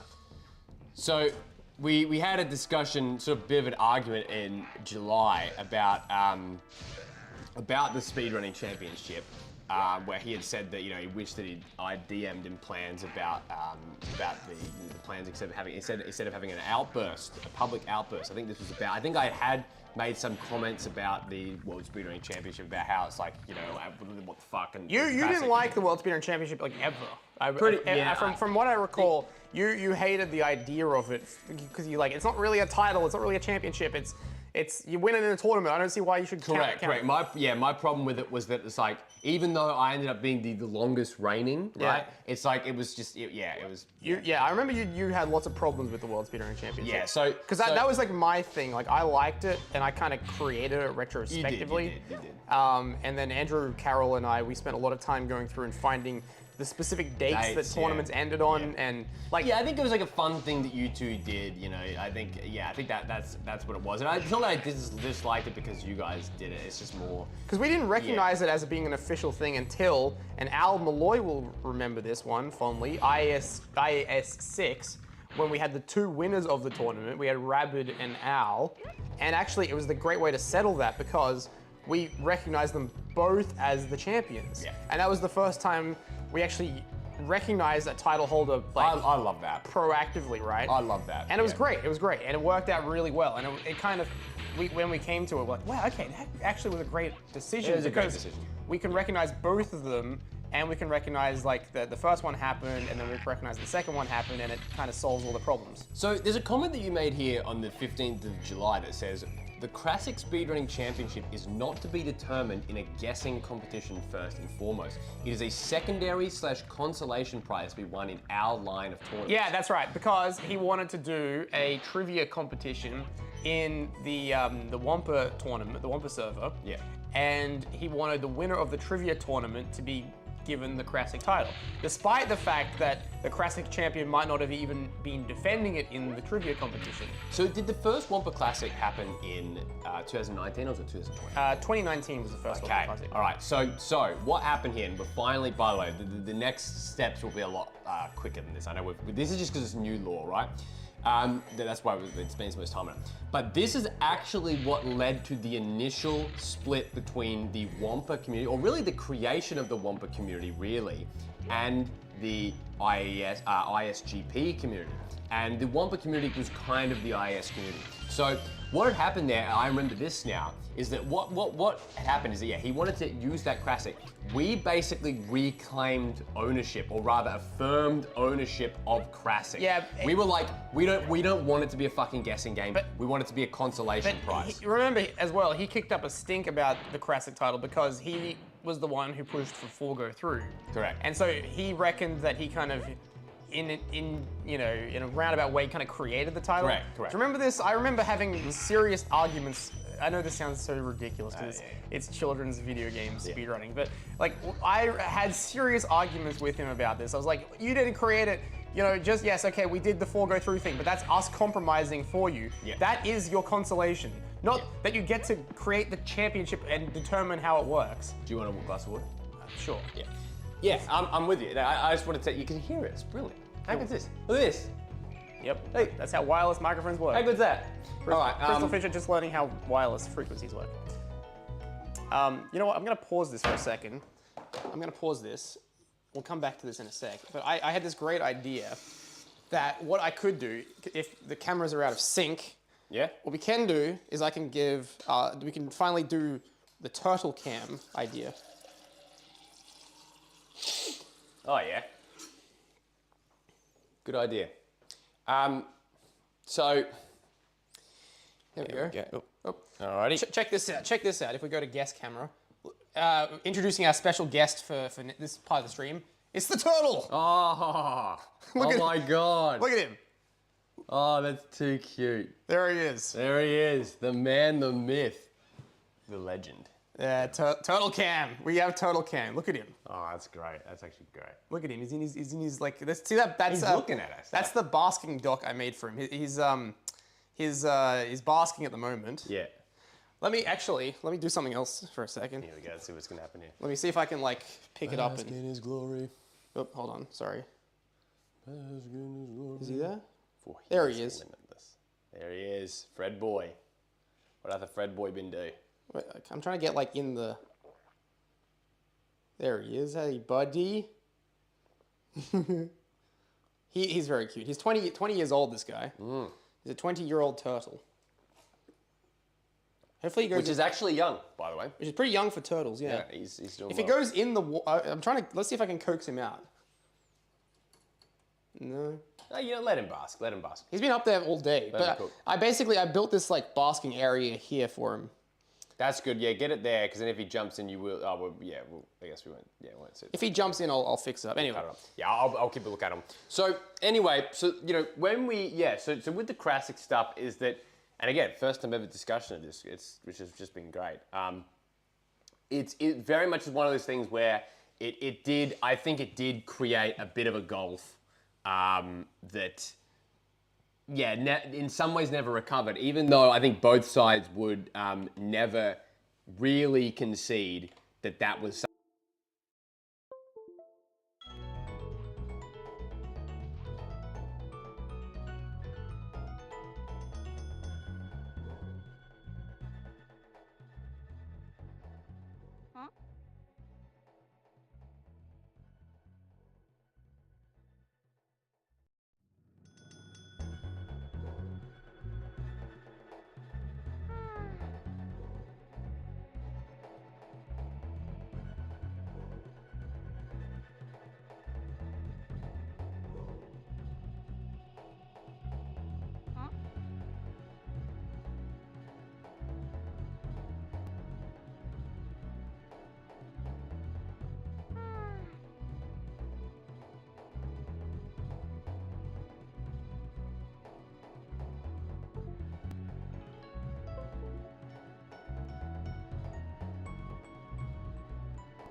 up, Cam. No. Gotta mute it. There you Hey! We're back. We're back, baby. There you go. Excellent. Good work. Good work. Good recovery. Good recovery. They can't hear us. Yeah. We're back.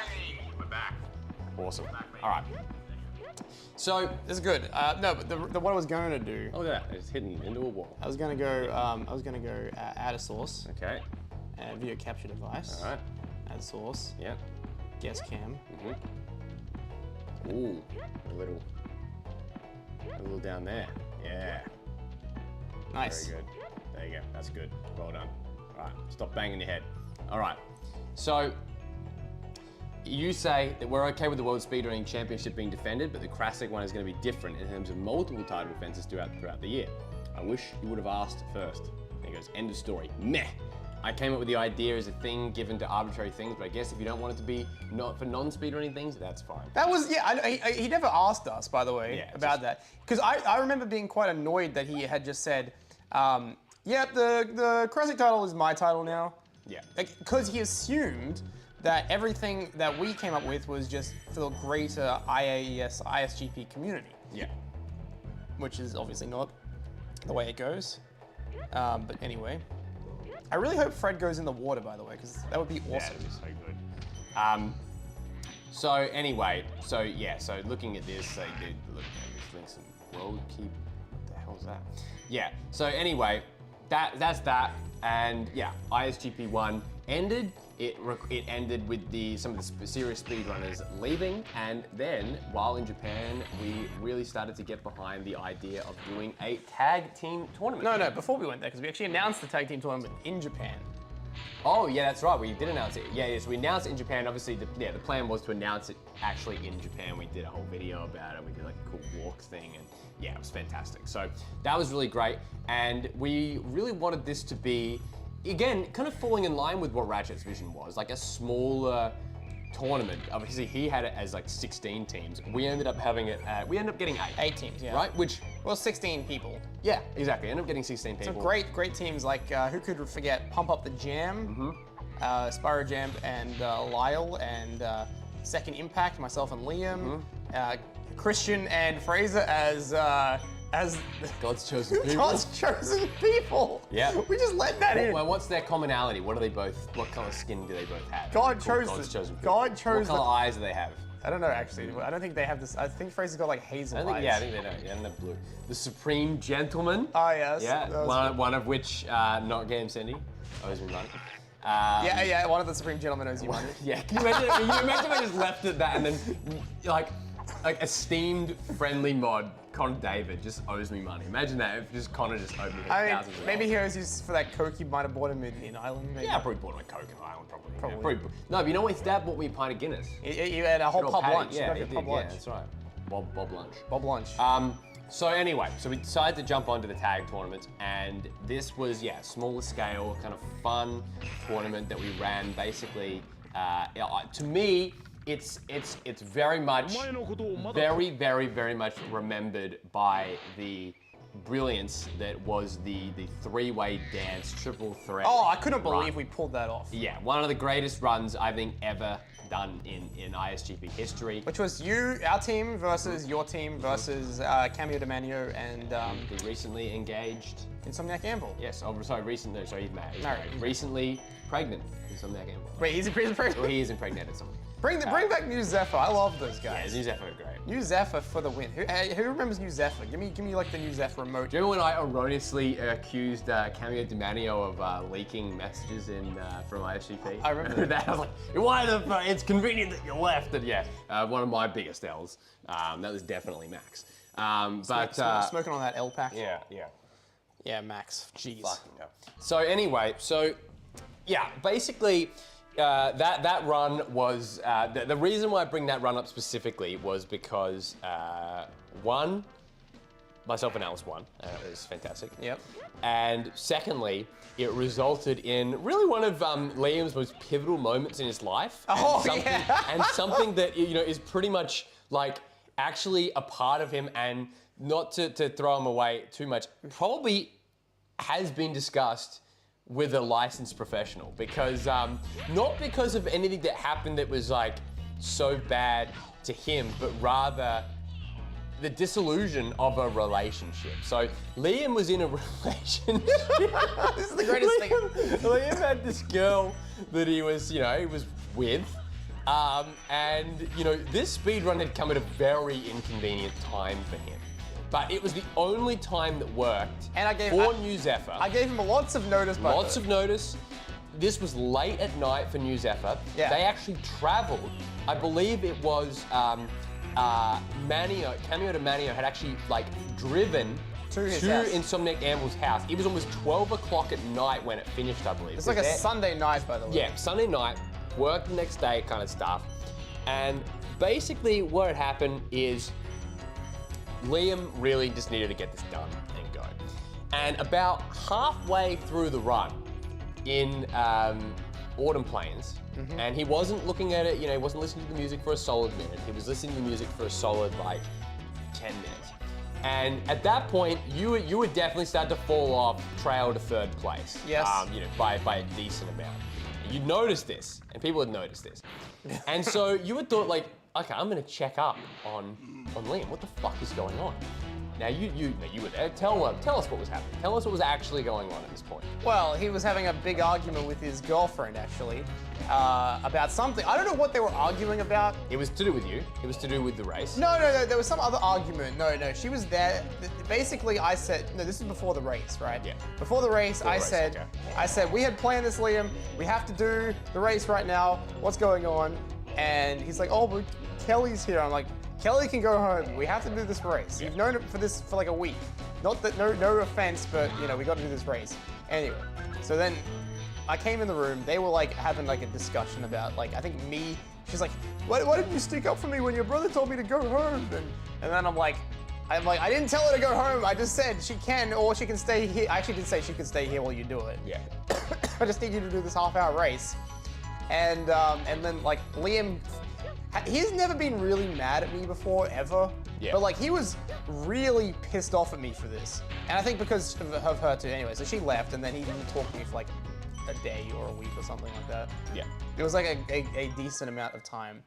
Yeah, and I just said all I said was she can go home or she can stay here. Yeah, I don't care. It's one of those things that, look, with the benefit of hindsight, and people have said this to you before, and I have a similar thing, is that sometimes the confidence in which you say things can come across as rude. Yeah, right? but I also said she can stay here, and they the thing refused. is, I'm saying psychologically, people don't hear that second part. Psychologically, don't be a little bitch. No, yeah, you're gonna say it to Kelly right now? Oh yes, Kelly. Okay. Psychologically. No, she's actually lovely. We saw her, we met her No, we did.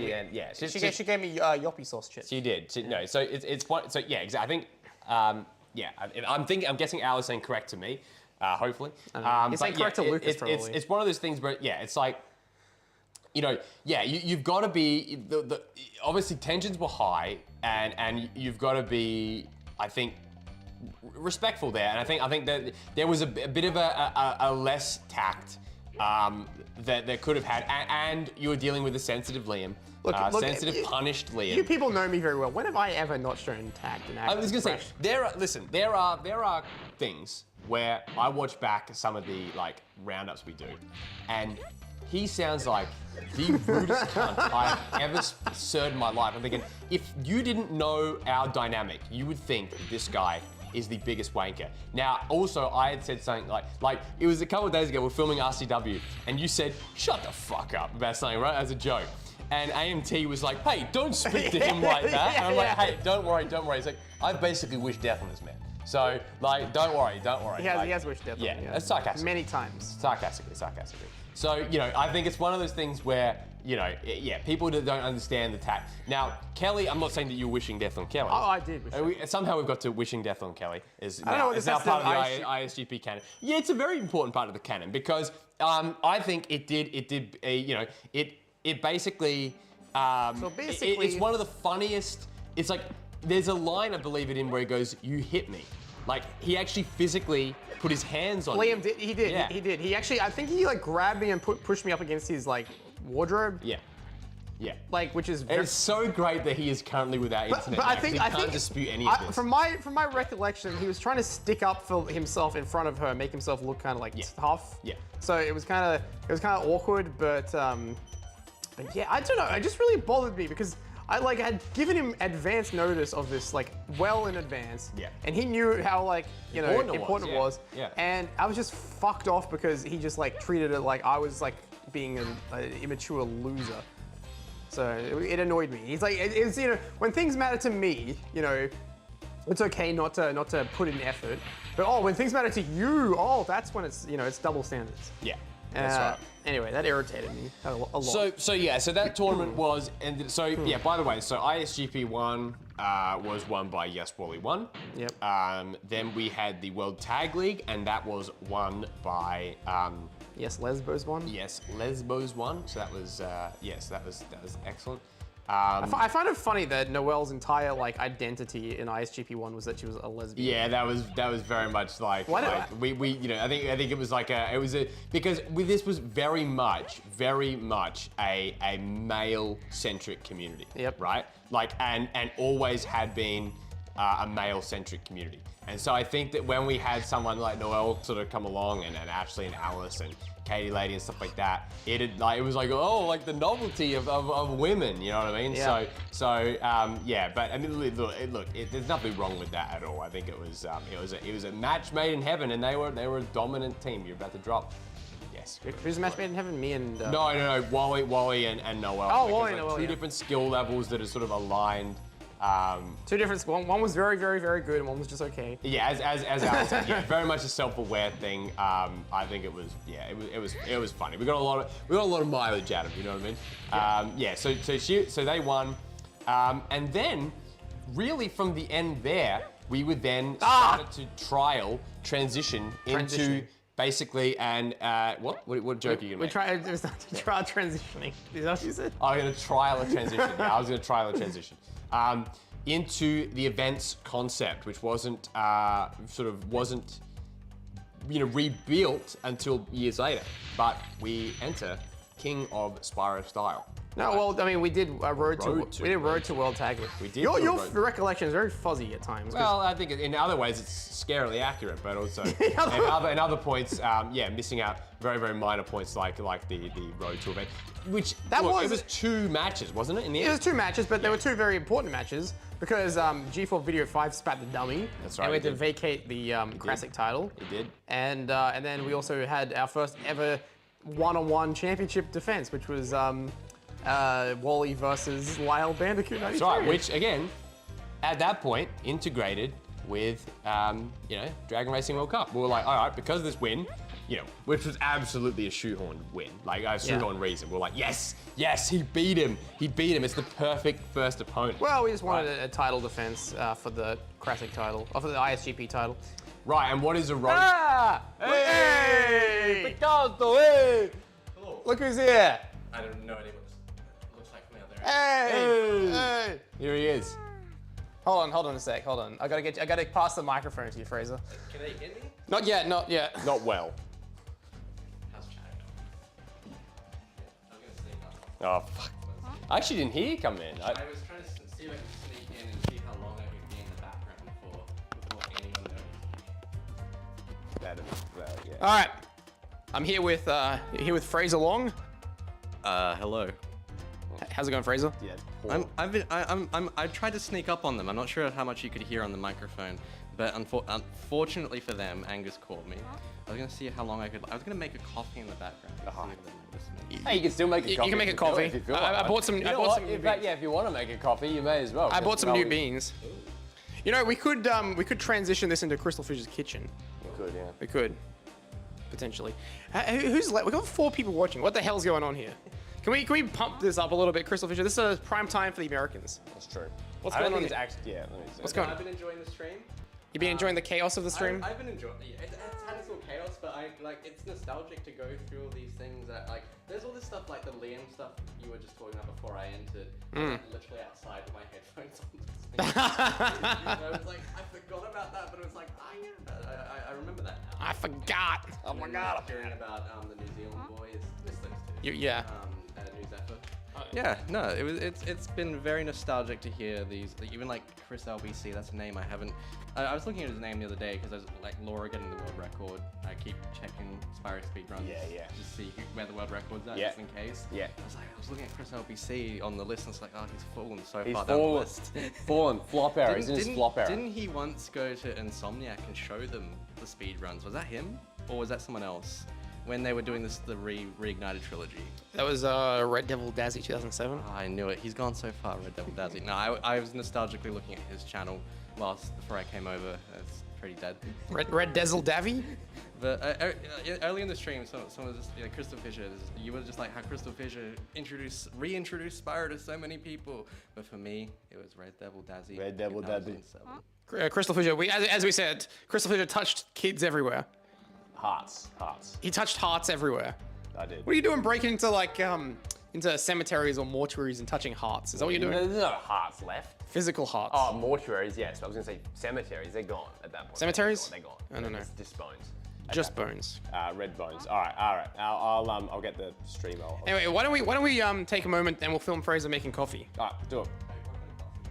Well, here, take the microphone. All right, so the stream is now. I'm gonna hand over the stream to Fraser, and he can make a cup of coffee. Do you know how to make coffee? How about we do a thing where, I've used those coffee machines before, but not in years. So I'm gonna see if I can remember how to make one off by heart. I don't want you breaking my coffee machine. I should. How are you gonna break it though? You could break it. I feel like a wrestling commentator. But now I've got the microphone, the pressure's on me. Everyone's watching, chat's waiting for me to speak. Look at this. I'm lifting up the. Remember, it's got to stay connected. I'm trying. Get keen for the bit where technical It actually difficulties looks comes up decent on from the there. thing. I'm operating hard cam here. Ooh, good. E. It's like a World War II grenade. EA Sports. It's in the game.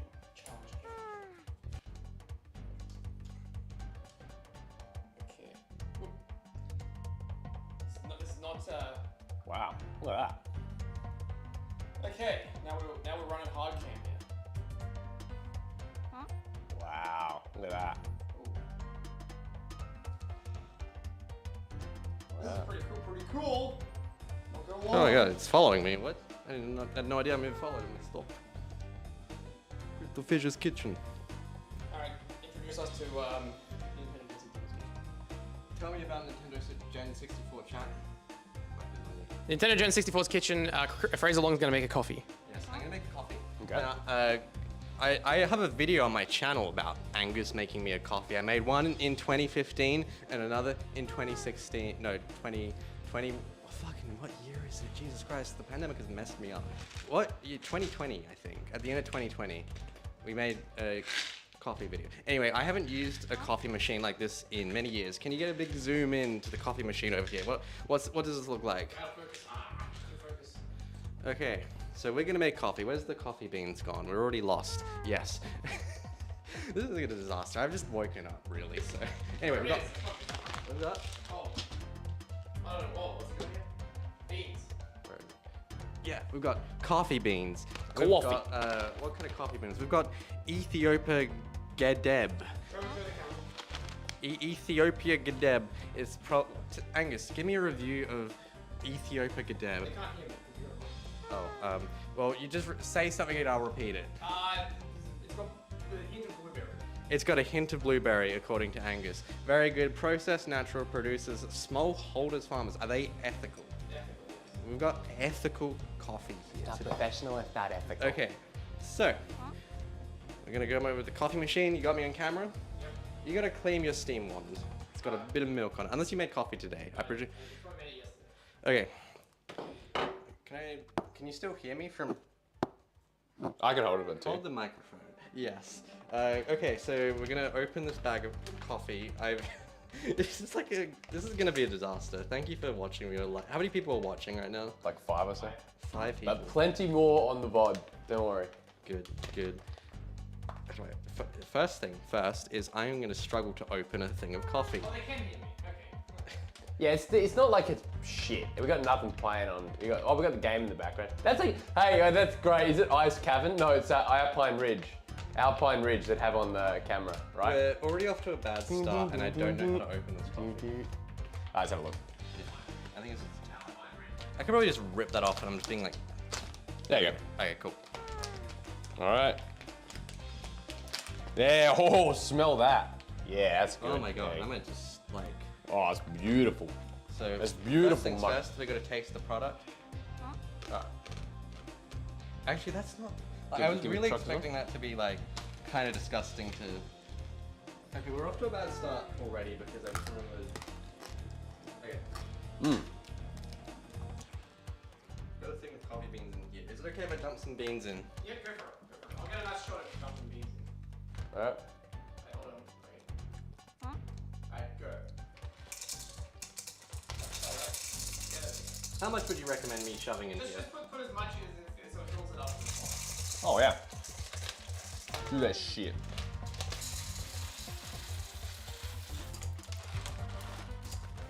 Okay, I think that's pretty good. Yep. And we're gonna put the lid on. Put the lid on. Now, first things first. Turn it on, I think. Let me shove this in first. You gotta turn it on, Fraser. Oh, so you do turn it on first? Yeah. Yeah, it works. I've never fucking used one before. I've never used a coffee machine that isn't my own one at home. How about that? Yeah. So this will just grind it for me, huh? Yeah, you know. Turn off your echo. It's How's my phone? yeah, dickhead. Fuckhead. You want me to do it? Yeah, I can come over and do it. Yeah, I think I'm gonna. All right, yeah, here you go. I'll hold that. I'll operate the camera. Oh, shit. Mentalist. What are you doing? Okay, alright. Hi, hey guys. All right, well I'm back. All right, so I feel like a coffee for myself too because my coffee's empty. So I'm gonna make the coffee. Look, because despite the negative press coffee, nice zoom in. I can see myself on the thing. All right, so get a shot here. You have to kind of go over the counter to get this shot. Different to the one that Tammy Markov once used. So we've got like the grinder here. So we're gonna press down.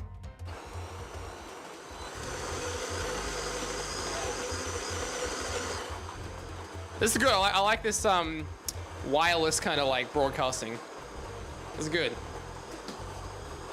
It's quality stream we're operating right here. It is. What's up? It is. All right, I'm gonna make a coffee for myself and a coffee for Fraser. Me too, please. I'm gonna get a coffee for myself, a coffee for Fraser, and a coffee for Crystal. Look at that indignance. Look at that indignance just asking for one thing. Yeah, I know. All right, hold that. Okay, so we've got to get Tampa, Florida. Okay, I'm just going. You get a shot of this, Crystal Fisher? Get a shot of this. Huh? I'm gonna hold it there. Yeah. Okay, good. All right, so I'll make one for Crystal. I'll make Crystal Fisher's and Fraser's first, and then I'll make mine. Thank you. You're a good guy. So I'll make sure there's water in here. There is. Okay. Two coffee cups. All right. Put one on the one side, the other one on the other side, and hit the one with the two coffee cups. You get a shot of this, Crystal Fisher. Yep. You want a shot of the coffee coming out? Oh, unscrew the. Shut the fuck up. Shut the fuck up. You don't know how to operate a tripod. I do. I just don't care. It's my tripod and I care. It's not gonna break. Just be gentle with it, all right? All right. I don't understand this guy. This is my equipment, my tripod, and he's got to be a bit of a dick about it. That's right.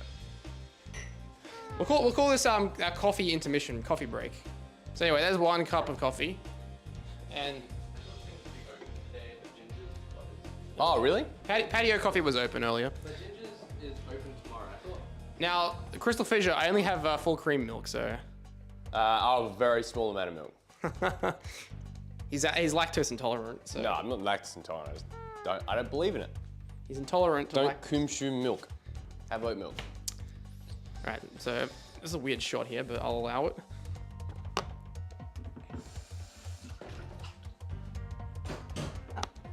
Guess what sucks today?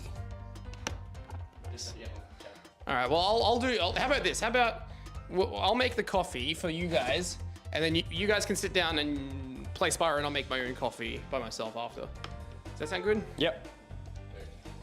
We'll have Fraser play, actually. That's Yeah, a good idea. yeah. This is good. Yes, we are. Good, good. Continuing on. Not properly? Yeah, I watched it. No, wait, did you do a speedrun of Spyro Japanese before? I feel like in one ISGP, someone forced you to do Japanese. No, okay, I have played it. Yeah. So that's me and my speedrun Sure, hold it to history. him. Give me the mic. So me and my speedrun history, if you watch the I'm a Speedrunner podcast, is I have a habit of joining 50 million tournaments, never remembering which tournament I joined, and like the amount of times I'd hear, remember Rip Resurrect, and I'd be like, what cup was that? Or like, I'm a Speedrunner 7, and then like they'd talk about my races, I'd be like, I don't remember this. So I've probably done Spyro Japanese. I don't remember it, because like I think I've done it. What one? My brain's flashing to me, and I've joined because there were a few intermission tournaments that we had in the ISGP. Yeah. Haven't we? And I remember there was a Gex one. Yep. Okay, I was in Gex. I think I remember. Who did I do the Gex on the Game Boy with? I think that was Yoga. Yeah, I believe it was. Yeah. Okay, I remember that. Yeah. I think I raced. See, then you get the Ratchet 5 Wampa tournament, and you're just like, Yeah. I think I joined that one. Yep, you did. And I think I raced a certain money-stealing person in that one. Yep. Can we just because I loathe this guy, can we just like make a lot of jokes about how he stole $1,000 from you, Emilio? That's true. Can we just say that? We can keep doing that. Is that alright? Yeah. This is a great shot, by the way. This is a good print screen here. Yeah. Stole my It is money. actually, that's, Everyone smile for the camera. Smile. Alright. Now someone print screen this. there you go. Someone print screen and put it in the tournament. Put it in the general. But yeah, so, and yes, by the way, we will have a speed run in about maybe under an hour now at that point. So that's going to be exciting. But yes, so all right, yeah. So while we do this, let's go through. Let's finish up. So basically, King of Spyro style, we were going to have. Oh, actually, you don't need to do that, Fraser, because I've got one here. Oh, yeah, you do. otherwise, it's probably just like doubled audio. So what we had is King of Spyro style. We were going to have. It was going to be the champion defending his title, but basically, long story short, Wally left. Yes, Wally left, and. Did he end up relinquishing the title? Is that what happened in the end? No. Right. Because he came back before we decided he wouldn't relinquish. He came back. Okay. Understood. Yeah. Yeah. Okay. No, that makes sense. All right. So, what's your opinion on that? Given the modern standards of tournaments and having to run? I think we should have. I think we Let's should have have. a sincere thought. Let's have a No, sincere no. thought. I think we should have stripped him of the title. Okay, When we yeah. said we were going to. Yeah. And then had the title be vacant until we decided the new champion in Spyro Speedrun's Cup. Okay. Yep. Okay. Good. I thought he was going to do a bit, and I'm just not here for it. Just not here for it. No, I'm with you. What do the chat think? What do you guys think? What's your stance on leaving and coming back? Obviously, we love Wally now and everything like that, but what's your stance on being a champion coming back? What do you guys think?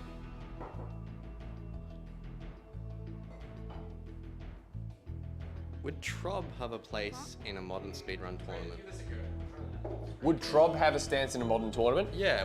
If Trob came back in today's climate and was like, I want to rejoin, would Trob have a place? Yeah, I think my gut feeling on that is that no. And the reason why I say that is because he was someone that left probably with the wrong impression, I think, of us, and we definitely didn't help that. Put it that way, is that, you know, one thing that a couple people did that I did not approve, and I'm just going to say that, was the cutest runner list. And you know, people voted on who they thought the cutest runner was. And let me tell you, the guy that got #1, that's an objective fucking crime. Because it's just not true. I remember that. What it's was not that true. about? It was not Baron's. Baron's is not. And because, you know, you have to take into account, I think, personality. As we see how validated we were there, absolutely not. He accused us of being like simps towards people, you know, basically decency towards anyone basically makes us like women simps and stuff like that.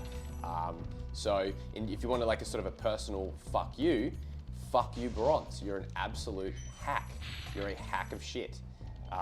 What an absolutely vile personality you ended up having. And I hate the fact that we lionized and deified you for being a decent speedrunner. So how about that? Yes. What was the cutest speedrunner thing about? Like, who did that? Who organized that? More of a Max sort of thing, I believe. I think Ratchet, something like that. Yeah, something like that. It was just, yeah.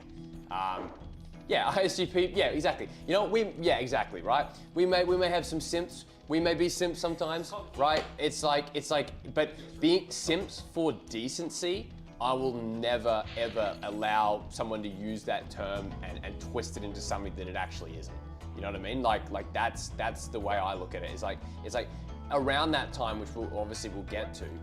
That's right. It was defending Steph. Yeah, exactly. It was like all to do with all the you know, Wampa stuff. It's like, well, you know, basically being like, the only reason why we took any kind of stance was because we're simps for women. It's like, well, firstly, I'm always going to defend a friend like that, especially someone as, you know, absolutely lovely as Steph and who didn't deserve any of the shit that she got, right? But to twist it in that way is just, yeah. But we'll get to that. We'll get to that briefly a bit later. So. Oh, he likes it. So moving past the failed event that ended up getting cancelled, we then moved to the Spyro Speedruns Cup in 2019. So this was again still pre-pandemic, no pandemic yet. We decided to go outside and film in a very, very loud location, which was again in typical form. The first time, Angus, we were you know, we were doing a troll. The second time, the birds made more noise than us.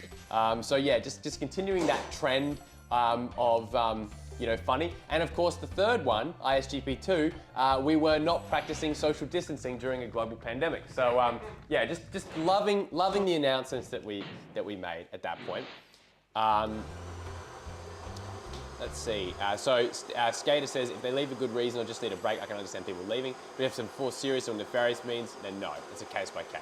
Exactly. I think that at the end of the day, yeah, Wally's departure was probably in part because of some behaviors and stuff like that. And so it's a tough one. But I think that it probably should have been stripped because of how long he was absent for, you know, which ended up being, you know, almost half a year.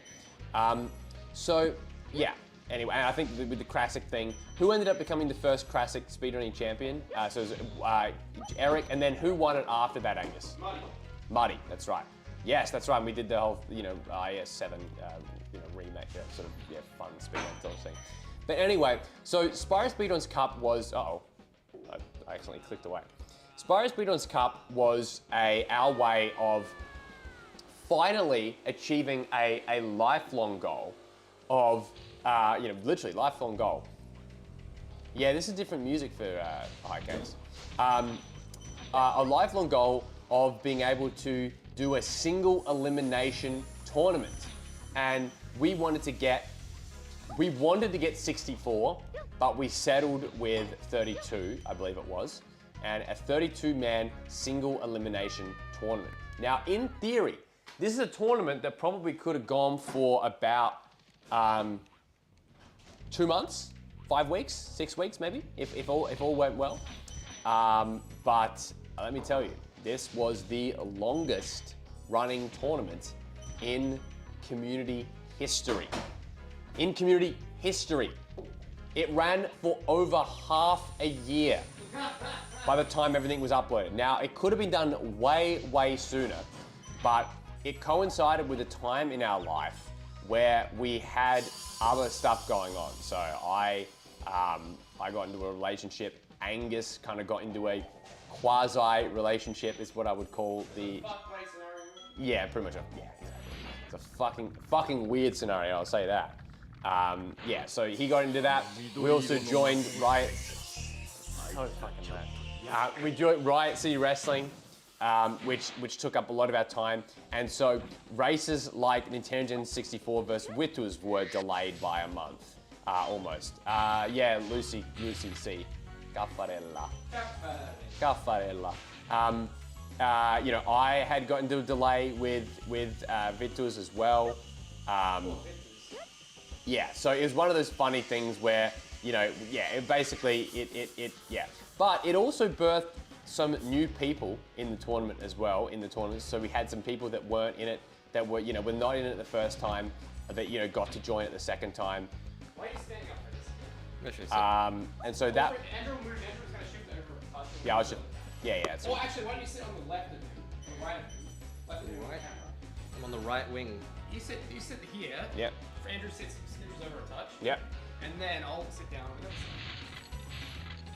Good stuff. I'm trying to think. Yeah. So yeah, V-Grips was someone that joined. Remember, it was YW1 who ended up, you know, and that's the thing. Malloy ended up getting a very, very tough draw because I believe that, yeah, he got Wally. So I was like, that was it. And I think we genuinely didn't know that it was fucking Wally, which should have been extremely obvious. But I'll put up part 3 this week. Yeah, this week. Why did Definitely. Liam Bally show? Liam Bally. Liam Ballet. Liam Bally. Is that mine there? That one? That one's mine. That one's yours. Liam Bally. Yeah.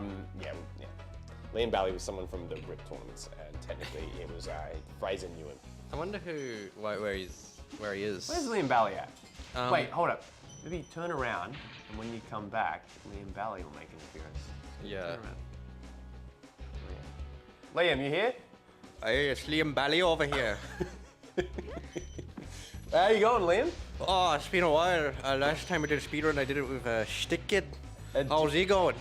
Liam, do you like slurs? Do you like slurs? Oh, I love the F word. I love throwing that one out. Yeah, you like throwing that one? You still use that one a lot, Liam? Oh, it's my favorite. What do you think about minorities, Liam? Oh, thankfully something happened in June 2016 which sorted them all out. Thank you, Liam. All right, and welcome back, Fraser. Welcome back, Fraser. Welcome back. So Liam Bally, yeah, he was a competitor. He did successfully troll Stick Kid into thinking he was a British guy, but that's neither here nor there. Eon Fox, yeah, another one. So anyway, so Angus, you tell me a little bit about Spyro Speedrun's Cup from your perspective. From my perspective, Yeah. well, Spyro's Speedrun's Cup was a calamity. It was a disaster, and I thought it was going to end.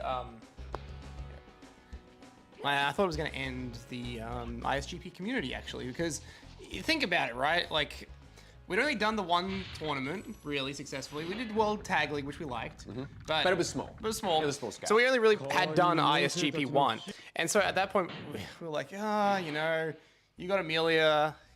I'm sort of easing my way into like a fuck buddy scenario. I finally got Amelia. That's right. I was easing my way into a bit of a fuck buddy scenario. Yeah, he just loves saying that. This guy loves to admit he fucks, right? That's the thing. He's like, I fuck. Anyway, and so you know, and we had wrestling on the side too. So we were like, the ISGP, we don't know who the fuck cares. Yeah. Who the fuck cares? Yeah. And so this tournament just like limped along. Yeah. In a So much so that we uploaded the last races out of order. That was we just did Zin is like Zin's semi-final went up before the final. And yeah, that's sort of the funny thing about that. I think that in terms of the actual races themselves, they were quite good. And you watched them all? yeah, I did actually. I pretty much watched all of them.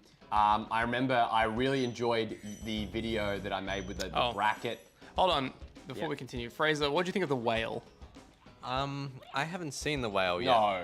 I've yet to see it. But you know what? Brendan Fraser back in action, like Looney Tunes back in action. Yes. So I'm glad he won an Oscar. He deserves one after what he's been through. Good lad. I've seen a couple of screenshots from the whale, and it's so fucked. He's a good lad, you know. Can I just say something? Unjusted.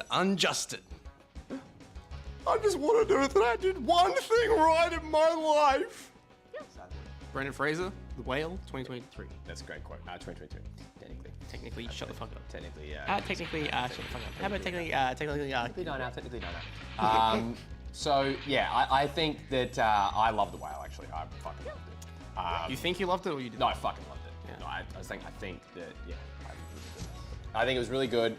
You're right. I think it's making things that you think it. But yeah, no, it's fucking fantastic. But yeah, so Fisher vs Vitus. Yeah, Rixa came back, who is absolutely killing it right now on the scene. Jack and Dax the guy. He loves it. Vitus was Vitus. Yeah, he was Vitus. Vitus was Vitus. Vitus was Vitus. Yeah, remember when Vitu's got into crypto? He did really well. Remember when Vitus used to do speedruns with us?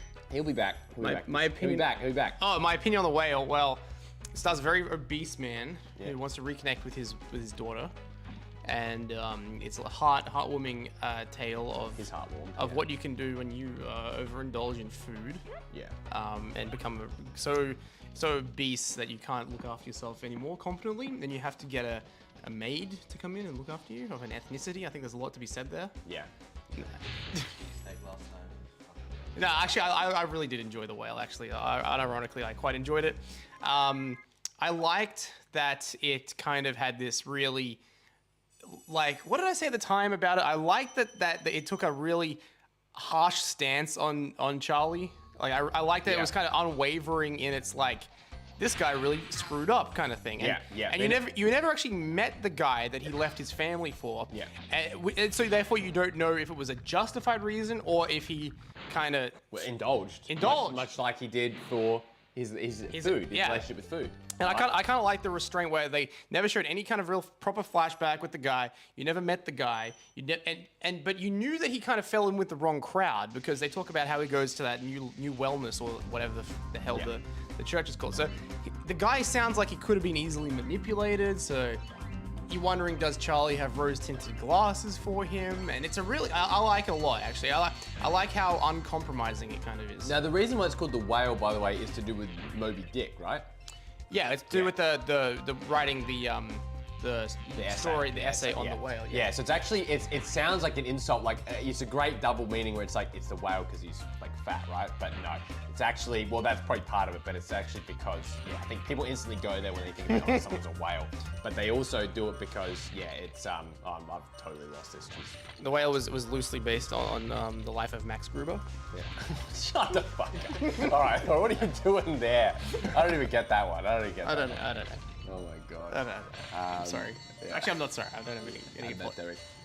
I have no idea how to do this one. This is fucked. Oh my god, fail. All right, This is the easy. This is the easiest Your one. turn. I know, fucked up. Where's my money? Your money. Where is your money? I mean, no, I'm not gonna go there. Yeah. Anyway, crypto investments don't do it. Give Fraser the control after. You have to move up to switch slots.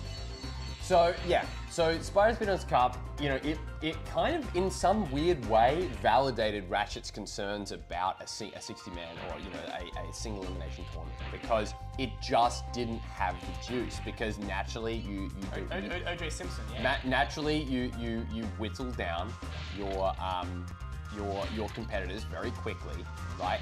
And that everything is very high stakes, which is a good thing, but it's also kind of a scary thing because it's like, oh, once you're out, you're out. And think about how many, people we shed immediately. What was that tournament we said no second chances? Was that one? That was, no second chances was, was it? I think it was Spyro Speedrun. Yeah, it was. It was Spyro Speedrun's Cup. Yeah. It was. Yeah, it was. That was the thing. What was it? Powers Combined was the second one, right? It was the tag league. Yeah, well done, well taken. Yeah. So we had that. Yes, where are we going here? Where are these last ones? Christopher Mr. Plane. Where's the last plane? Turn around, quick. 2, 1, get him. Yes, Yay, good work, we did good it. work. 4 seconds to go. Well done. 1:24, nice time. Good time. That's a solid. That's a respectable time. So I've been told to get punched in the face, apparently. It was the easiest one. Did you see how easy that was? Yeah, you did well. That's so easy. So, with the Spyro Speedrun's Cup is what it actually culminated with, and there's actually a great moment on one of the vlogs. It's when we were in, where were we? We were in Nagoya, me, Fraser, Al, and we actually had this, Fraser recorded, sort of to our knowledge. That was a classic. That was very much Fraser's MO, which I loved, by the way. I really appreciate that. Like, sort of, generally knew that he was probably going to film, and he's ended up catching like some great material over the years. Especially in that trip, where we discussed Spyro Speedrun's Cup, and we actually kind of had that discussion about like whether it is actually worth like bringing it back, and like, is it worth doing another tournament, stuff like that. God. And we were very mixed on it, But it was in Japan where the idea of an ISGP2 was floated. Like we had sort of discussed it, you know, very briefly, and then it came up in the server a little bit during that, you know, sort of basically in the early 2020, right? That like, maybe we do another tournament, maybe we do ISGP2, Yeah. right? And you know, we definitely had the plans to do it, but I think that the pandemic and the emergence of that really made sure that, okay, this is an absolute must, because what the fuck are we gonna do at home? Yeah. What the fuck are we gonna do for the next however fucking long, right? Do it. Imagine that. Imagine if I did. Imagine if I actually did that. That would be a disaster. Yeah, well, look, here's the thing. Zindictive was the one who pitched that in the first place. Yeah, technically first, yes, that's right. It wasn't us. We didn't come up with that. Yeah, it was like, as Vindictive, Al had brought it up. We had brought it up in the server. I believe, you know, a bunch of other people had. It was like a resounding, thing where it was like, yeah, do this. And the thing is, this time, you know, it would be bigger, right? This time, you know, no, Yogamoni was pushing it too. That's right, you were, yeah. It was. Notably absent from the first one, Yogamo and. That's right. He had come back as RCR PNR. I know. That's right. Let me tell you about this guy. He's the CM Punk of ISGP. You know, he didn't join when it was untested. Oh, he had to get there when it was popular. He had to get there when it was popular. That's true. He had to wait around. Fucking CM Punk. Fuck CM Punk. Fuck Yogamoni. Yeah, I mean, sorry, no. Fuck CM Punk, but no relation to Yogamono apparently. But it's like, yeah, I think that, you know, we're going into the second one. You know, we wanted to make sure that it was better than the first one, bigger than the first one, and really, it ended up being, I believe, yeah, we ended up having 4 groups instead of 3. And so group A, B, C, D, and it was 4 groups of 9, so it ended up being 36 competitors over the first 30. And so a lot of returning people, a lot of new people, and yeah, it was just, ISGP2 was very, very, very memorable. But in some ways as well, it definitely led to what changed the culture of ISGP, I think, over that point in time. And I think that one thing that you look at with the new emergence of those DMs and stuff like that, and the channels, is that you know, Ratchet had played very much an adversarial role in character, right? He had made the arguments that like ISGP was unprofessional and lame, and I was a Brit. Remember, he moved to England during the first one. Oh, that's right. But I think that's what happened when a work becomes a shoe, right? And I think that what had happened is that it had led to, you know, we had basically, we modded him, right? We made him moderator. And a lot of the stuff that was discussed in those documents from 2018, you know, the opposite of those documents and the insistence that he wouldn't be massively involved immediately changed. And you guys, you and him, this also coincided with Jess, you know, your fiancée, moving in with him. And so this created a very much a real life, you know, issue, because I think that what happened is that a lot of discussions were had outside of the server, a lot of discussions were had in the server, and in fact, you had a very much an adversarial relationship in those mod chats. You guys barbed at each other all the time. Yeah, didn't you? well, it's a simple fact of life that, well, they can hear me. Talking to them, yeah. That with Ratchet 5, it was always like a, thank you, yes, interview me. It was almost like the default of our relationship was that he was the leader, I was the follower. Yeah. And I think Al, you know, if he's still watching, can He is. comment a bit on this from like 2011-ish, where it was like I was his little bitch. Yeah. For a bit. I was Ratchet 5's like lackey. That was my like initial kind of community role, was that I was his lackey. And so I think he always felt a certain sense of like Ownership, but of me. yeah. You know, like he always felt like he could like you know, Well, boss me around and I would just do whatever. Yeah. This was especially prevalent in our film series, Fun with Dick and Jay, where none of my ideas really ever got like listened to, and it was always, oh yeah, that's good, okay. And then, you know, I feel like I've kind of come to some kind of like compromise with him, and then he writes the script, and nothing I said makes it in there, and it's all weird bullshit. I'm like, what the hell are we doing? Yeah. I think with that as well, you know, where the issue sort of lied a little bit is that, you know, this was your first foray, ISGP, truly going out on your own. If you think about it, the Death Saga was directed by you and him, right? You know, Fun with Dick and Jay was him and you, right? We had done one project in the past, which never got completed. Fucking loving that, or whatever. We had Crystal Vicious Kitchen, you and I had done, but again, these are small time things. ISGP was the first thing that you and I actually, like, really teamed up to do. Yeah. Right? Jesus Christ, look at that camera. Whoa. Oh my God. Jesus fucking Christ. Yeah, and I don't exactly, not dumb. Dumb is definitely not the word. Incompetent is definitely the word, I think, that you would use, the word of the day. Yeah. Don Cheadle word of the day. Well, he always felt like whatever idea I came up with, I had like not thought it through at all, and it was just like, and he always thought that I had some kind of ulterior motive with everything I did. He's like, oh, well, Angus is just the reason he must be doing this is to serve his own self-interest, which I always hated too. He always felt like he had to keep me in line, like there was some kind of you know, like conflict of interest at play, and he had to be managing that. So yeah, he was always a bit like that. And so I think he saw, tournament hosted, not so much Andrew, because I think he like respected you a little bit because of your like YouTube channel and stuff. Yeah, I think the other thing to note is that from an objective standpoint, Ratchet had amassed for the longest time the greatest audience of all of us, right? Before myself and Al took over, right? In terms of sub count. So and I'm not saying that he didn't respect you because of your subscriber count, but absolutely, like, there were claims. I remember this was like subtle things where he had joked, right?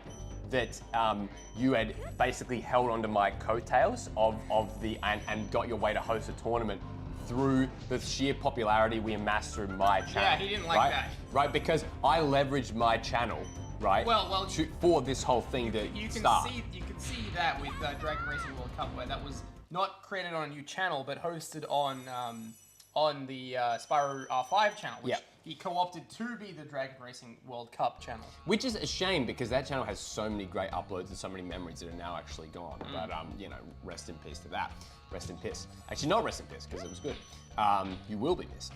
So yeah, so ISGP2 had its own fair share of drama, and this is not just because it's been resolved. I'm not just like avoiding talking about the whole press release just because of that. But in terms of how that was positioned, I think everyone can recognize their own faults in that scenario where, you know, they were doing these podcasts and Ratchet was taking very much an aggressive approach towards us still. And I think the reason why it rubbed us the wrong way so much was because not only was this happening in real life, right, with these adversarial, you making these wrong decisions, but then we also had it, quote unquote, in character on our own channel that we had worked hard to build up. And once again, with every decision that we ever made being criticized, I think that we had come to the end of our tether on that, where it's like, oh, so not only did we get criticism in the server from like Morgan and everyone else doing it there,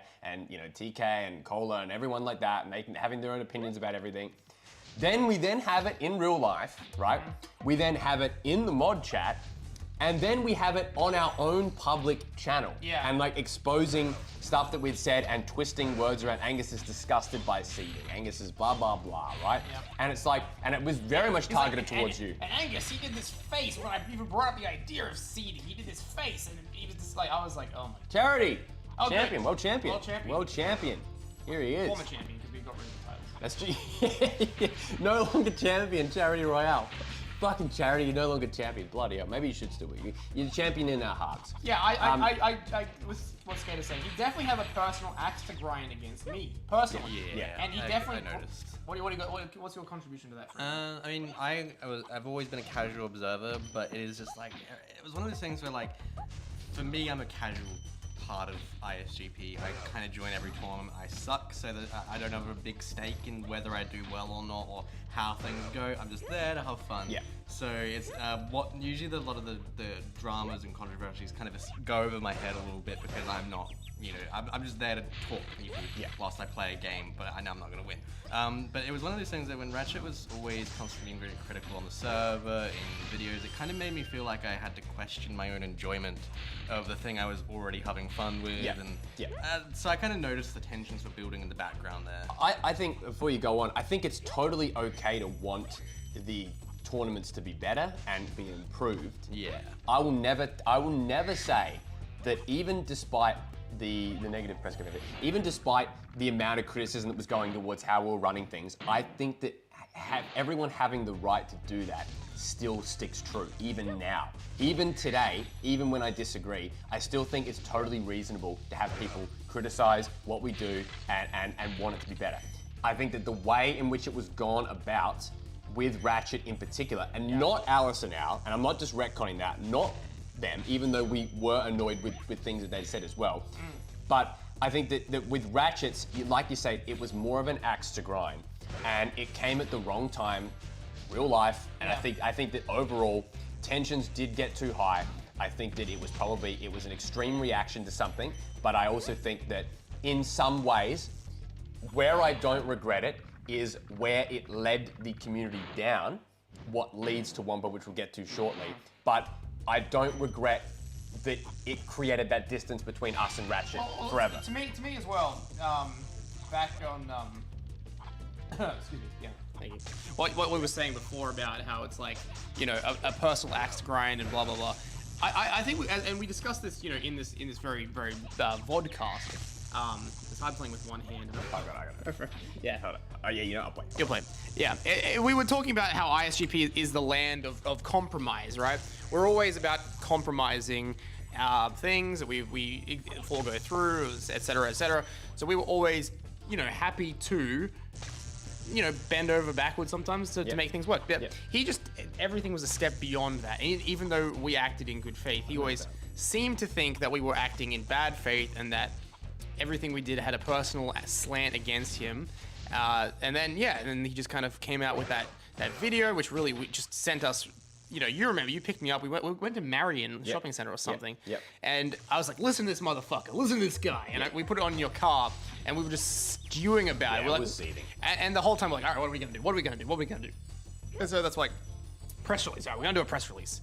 And the press release was meant to basically just, take control back, because we felt like at that point we were losing control. And yeah, I think that's the thing. And look, a press release is very cringe and over exaggerated and stuff like that. And realistically, it's something that could have been less public, more of a kind of just let's just put our foot down and end it. But at the same time, again, the memes that it created were fun. And I think that while it was probably the more aggressive approach by far, where I do regret it is where temporarily our relationship with Al, with you disintegrated for a while. But where I don't regret it is where it made Ratchet, because it kind of the mask fell down because of the then even after recovering the situation. Was where the mask dropped about, diverting calls away and trying to basically bring ISGP down kind of from the inside. Yes. That's what we found out happened. And even as far as our last discussion we ever had with him, he never really conceded that it was done on purpose. He always kind of chalked it up to massive coincidences that, anytime that the calls were happening or whatever, we'd divert them away.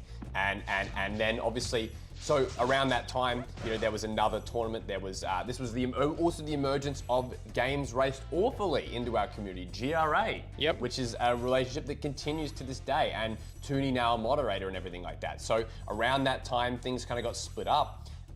We had the Tooney joined the tournament from ISGP2, and we had a lot of fun with him, but a lot of people kind of migrated to over there and spoke there. And that's when we decided to sort of officially bring back events. So after ISGP2, which was won by Toto Zigam. Toto Zigam, that's right.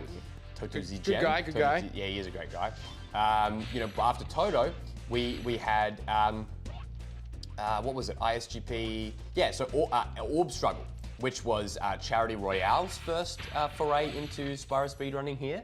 I remember it was Charity, was it like Charity versus Keyford versus Max or something like that? Something like that, Something yeah, like that, yeah. like as a three-way It was dance. a bit of a weird race. It was really fun though. Like I really enjoyed Orb Struggle as like a concept. It was a fun concept that Angus and I had discussed about 2 years prior.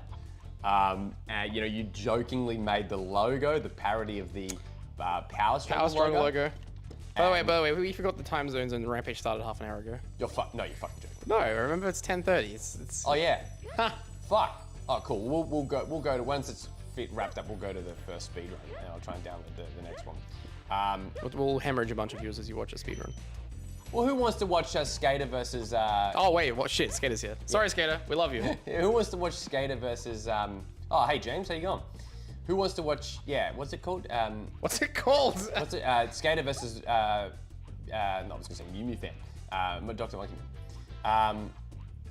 Yeah, it's actually true. So we had that, and then after that, after Orb Struggle, we had our first foray into non-Spyro speedrunning, which was the Super Gex League. Boy, was it super. So tell us a little bit about the Super Gex League. Yeah, Fraser, tell us a bit about Super Gex League. I vaguely remember this one.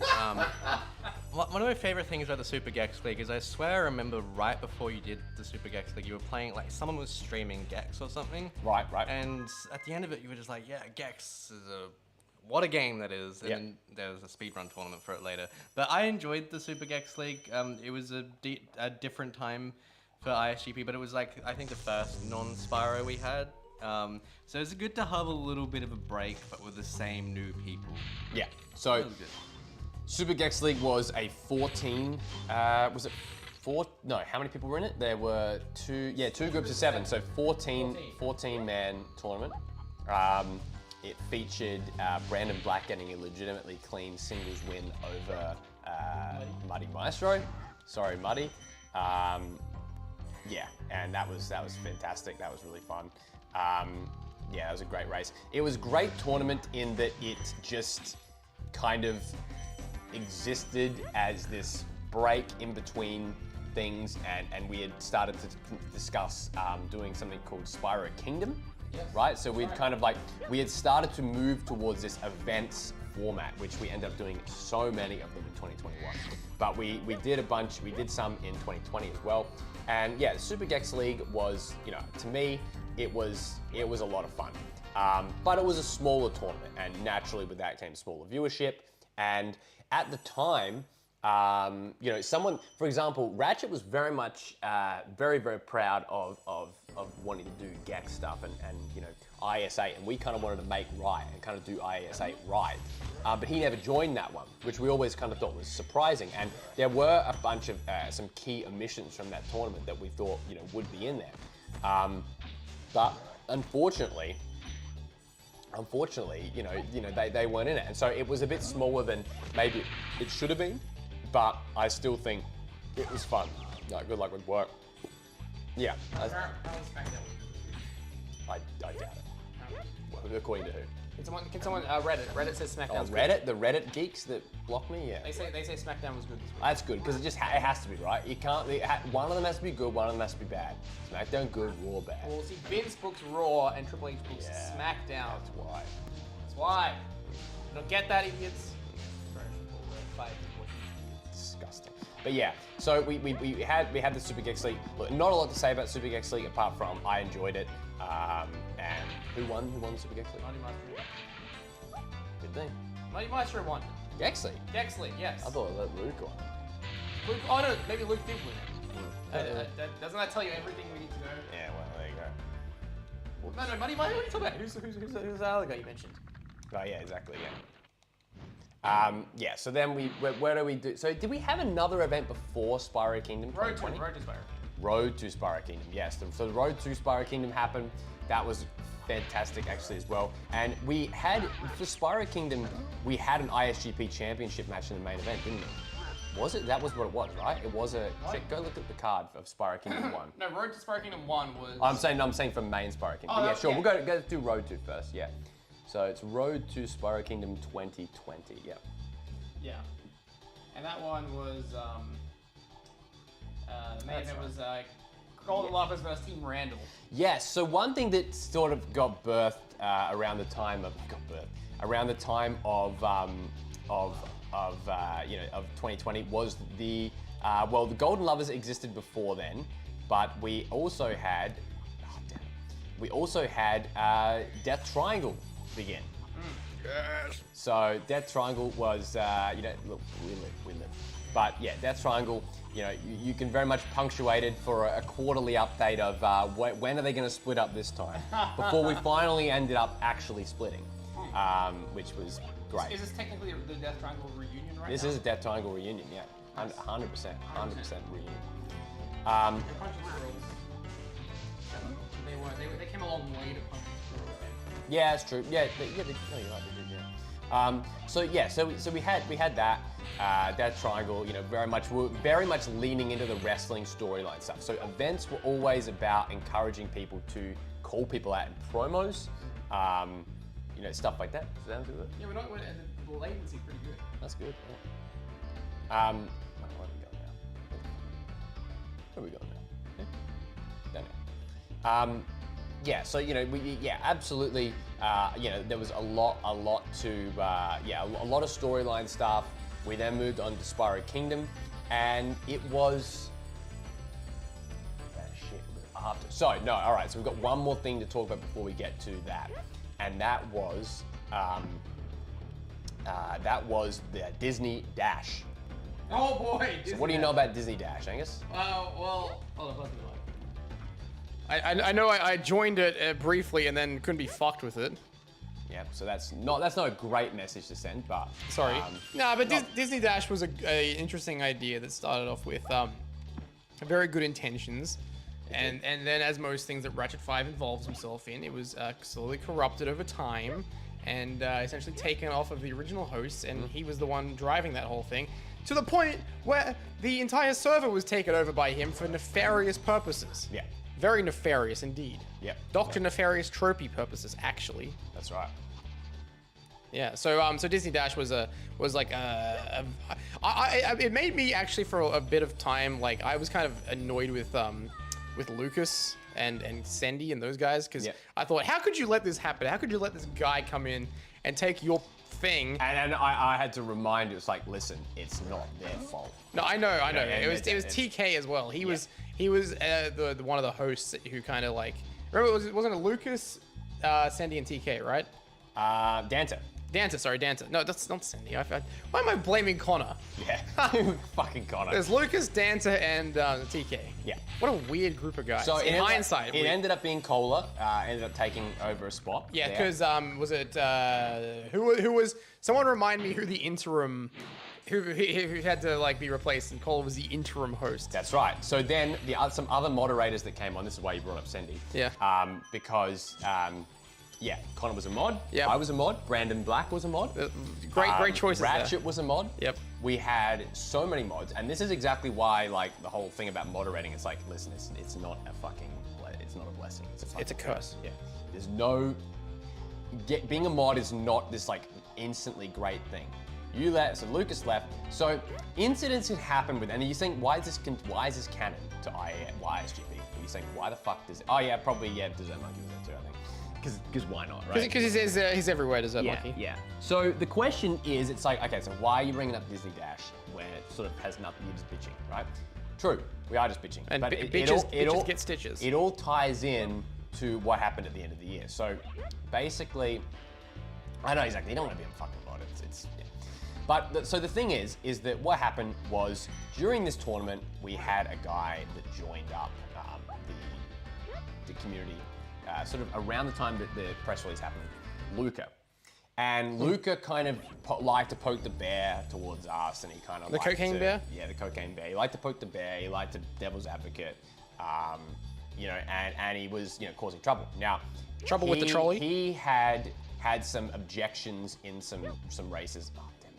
he had had some objections in some races, and there'd been some issues doing some races, and in private DMs he had, insulted, people like some people such as Connor and Lucas and others, and sort of slurred towards them, and stuff like that, without going into too much detail. And basically, what had happened is we had had enough. And like I remember talking to the guys saying like, what the fuck is we gotta kick Luca from this. You can't keep doing this. You can't keep behaving like this. He has a history of behaving like this with ISGP. He has a history of elsewhere, and I just had enough. So what we decided, what ended up happening though, is discussions had, people doubled down. Lucas said stuff like, I just don't like these people, blah blah blah. And Ratchet basically responded by saying that that what should happen, this is what should happen objectively, Lucas should have a full pardon and be welcomed back basically with open arms. And everything that Luca did was basically to be forgiven. Why exactly? Why? I truly don't know. What was the rationale behind that? There was no apology made, there was no nothing. He had insulted people. Look, I'm gonna say, if people don't like someone, you don't have to have a reason. But when you say to someone publicly that you don't like them and you can't really provide a reason, but then in the same, sort of month, you had basically insulted someone for their autism. Sure, yeah. Well, then you're gonna have to naturally assume that they don't like this person because they are, atypical, right? Yeah. You have to have that assumption. You have to make that assumption. He probably doesn't. I'm not saying that this person hates someone because they're autistic. Yeah. But naturally, the connection is going to go there. Now, anyway, tournament goes on. It basically, everyone stops caring, and it all starts to go to shit. Now, we're getting towards the end of the year here. We're basically in December at this point, and basically, we thought that we had really made amends with everyone. We'd made amends with Alice, obviously. We made amends with Ratchet over the press release, and we hadn't made amends with Al yet. But I mean, at that point, we were under the belief that that was the end of it, and everyone had moved on, sort of thing, right? Mm-hmm. Right. So basically, yeah. So we were happy with where we were, and it was then at that point that we had started to look inward to bring back other people. We're going to bring back Mayo, had an interest in coming back, and stuff like that. And we had heard, it was some sort of instance, no one really knows the exact impetus of it, but this is sort of the first time here, is that it was a mix of a couple of things. So you had mentioned Mayo, Ratchet had mentioned how much he despised him about stuff that he'd done and everything like that, and that sort of rubbed you the wrong way, because it's at that point, it's look, history is history. And they were also doing some stuff. Wampa was also sort of trying to be active and doing, a comedy night. Oh, the comedy night. The comedy night. The comedy night. So basically what had happened there was, they had done some stuff, and, how do I say it? Ratchet, the behavior of Disney Dash very much entered the behavior. The behavior of Disney Dash basically was what really made it being okay, this is just intentional, absolute bullshit right now, what's going on. What the fuck is going on? What the fuck are we allowing to happen in this community? In regards to what? What are you talking about specifically here? So you're using a lot of vague terms. So specifically, ISGP and Wampa were very much, ISGP and Wampa were very much sort of separate at this point, but there were brief bits and pieces of people coming in. And so this guy named Dark Lizard had entered the server and started sort of trolling it, right? Saying the N-word, coming in basically going that gay people have dirty blood, right? And they shouldn't be trusted in that regard. And he was sort of making inciting comments. So we had banned him. Mm-hmm. Then in this comedy night that existed, Dark Lizard was actually featured as part of it, right? He was a comedian. He was a comedian, right? He was a comedian. He was a stand-up comedian. Yeah, he was a comedian. He was funny like a clown, Fraser? Yeah, it was very funny. And he had gone in, and not only in that server, there was a Wastelands portion of the server where you kind of say everything you want. TK, and Dark Lizard, you know, Dark Lizard in particular had basically started talking, and you know, in the call with Starfed said basically, right, and Starfed we'd already established, you know, it's no point going into the full weeds of it, but it was an extreme wrong thing to do. Now, I mean, saying the N word in front of non-African American people is still also quite bad. You shouldn't do it. I think we need to, and this is something that always bothered me about virtue signaling, and that we will, again, it all comes back to the idea that you and I are simps for people for some reason. I was annoyed with it just because of the principle of the whole situation, not because I was trying to get any kind of clout with anybody about anything in particular. because you can easily get clout amongst like your anti-wokes or whatever. And it's not that I'm woke. Yeah. I don't think this is a woke thing. It's No, just, I've never thought. Yeah, It's just a life thing. It's just a general thing. It's just, I thought we were in the time and place now where if you saw that kind of thing going on, you call it out, you know? And I work for the government, you know, I work for SA Health, and we have policies on this thing. And if someone would say that, you have to call it out and you have to stop it and you have to report it if it happens. Yeah. See it, say it, you know?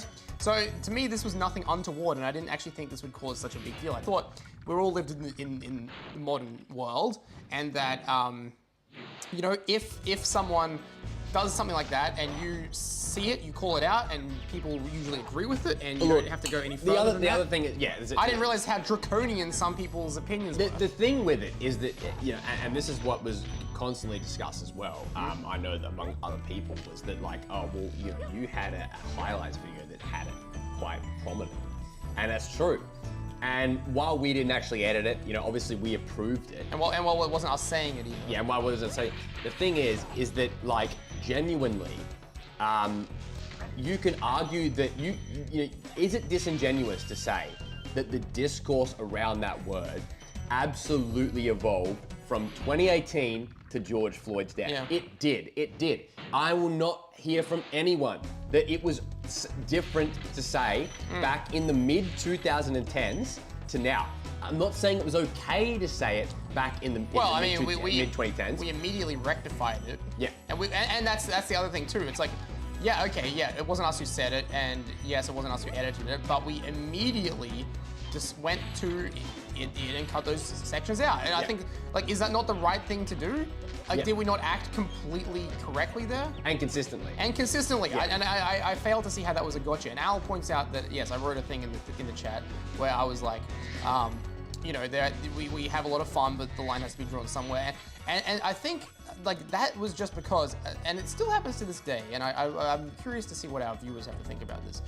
But ever since that Wampa discussion, we kind of got this weird, like, reputation of shutting down, like, funny, inappropriate humor. Yeah. And we became these like woke warriors or something, which I kind of like, I'm like, you know, that's not us at all. I mean, literally in this video, we've joked about you touching children. Yeah. You know, like, like, I mean, and you know, it's obviously, you know. Every video has some kind of sexual reference. There's plenty of like fucking weird shit that's been said. It's like, and yes, everything is capable of being funny. And I don't feel like I feel like if you have to call yourself being watered down because you're not allowed to say the N-word, Jesus fucking Christ. Find something funnier, yeah. Yeah, get a grip, get a life. We've just been watching It's Always Sunny in Philadelphia, and there are so many inappropriate jokes in that show that are fucking hilarious, and I would 100% go. It's absolutely funny. Yeah. Yes, absolutely. And like the thing is though, they're comedians. They've done it right. They know how to do it. They know how to make the jokes in a way that's like offensive, but also fits the humor, and they're presented as bad people, which is another way that you have to, that humor works, and believe it or not, the subtle nuances of humor is that like sometimes you can get away with more if you're presenting that person like they're bad. Yeah, right? yeah. Like that's where some of the humor comes from. So essentially, yes, this is why our long-winded way of saying this is why This is where it all changed. For anyone who like is you know still on the fence of like us being like virtue signaling woke warriors who like are just doing this, and the other thing too, this all came back around to the so-called perception of ISGP and that we were trying to like please, you know, because we had some magazine articles written about us at some point, and we're like, oh, we're trying to keep everyone on side. We want to be good. We want to be squeaky clean. Blah blah blah blah blah. And we've got to keep our professional image intact. You know, I was just like, what the hell? Where's all this coming from? And you know, it just annoyed me that they got away with that. And so anyway, so I had to stand up for it, and I said it, and I stand by it, and you know, and it kind of like, yes, it was something where I kept saying to Ratchet 5, who was a big Dark Lizard supporter, yes. Why are you dying on this hill? I kept saying to him, why do you die on the Dark Lizard hill? What about this guy is worth sacrificing 10 years of friendship with us about? And he kept saying, oh, because it's the right thing to do, because you're shutting down free speech. Correct. I don't know why I gave him a Geordie accent. You're putting down free speech. So what the missing sort of piece is that basically Angus tried to discuss this in real life, right? In real life first, to try and sort it out. To which he said that he stands up for Dark Lizard and that he was based, I believe. He said, oh, he's so based. Like, I was actually at his house, and I was like, I said, so what? This is what I said to him. I said, so what are we gonna do about this Dark Lizard thing? You know, I heard the comedy now. What are we gonna do about it? He was like, yeah, that was funny. That guy's so based. That's what he said to me. Right. And I saw fucking red when he said that. I just saw red. Like, I've never been like that pissed off. No, not until end of 2021. Yeah, not when until the second so time. I was really just pissed off by this. I was like, what the fuck is going on here? Hold on a sec. This is not good. Enough. These people are not my people, is what I kept thinking to myself. Yeah. So then I kind of said to you, we got to do something about this. We got to put some mods. We got to put something in place here. And you know, Desert Monkey, he was there at the time. You know, you can probably speak to this a bit. But we went to the mods. We're like, okay, what are we doing about this Dark Lizard guy? Hey, first of all, we've got to make sure he stays out of our server, because at that time he kept coming in and coming out, coming in and coming out. So we properly banned him from the server. That was the first thing we did. Then the next thing we did was we kind of tried to reason in private with Ratchet 5. And we said to him, look, something's got to be done about this guy, because we don't like the fact that our two communities are intermingling here.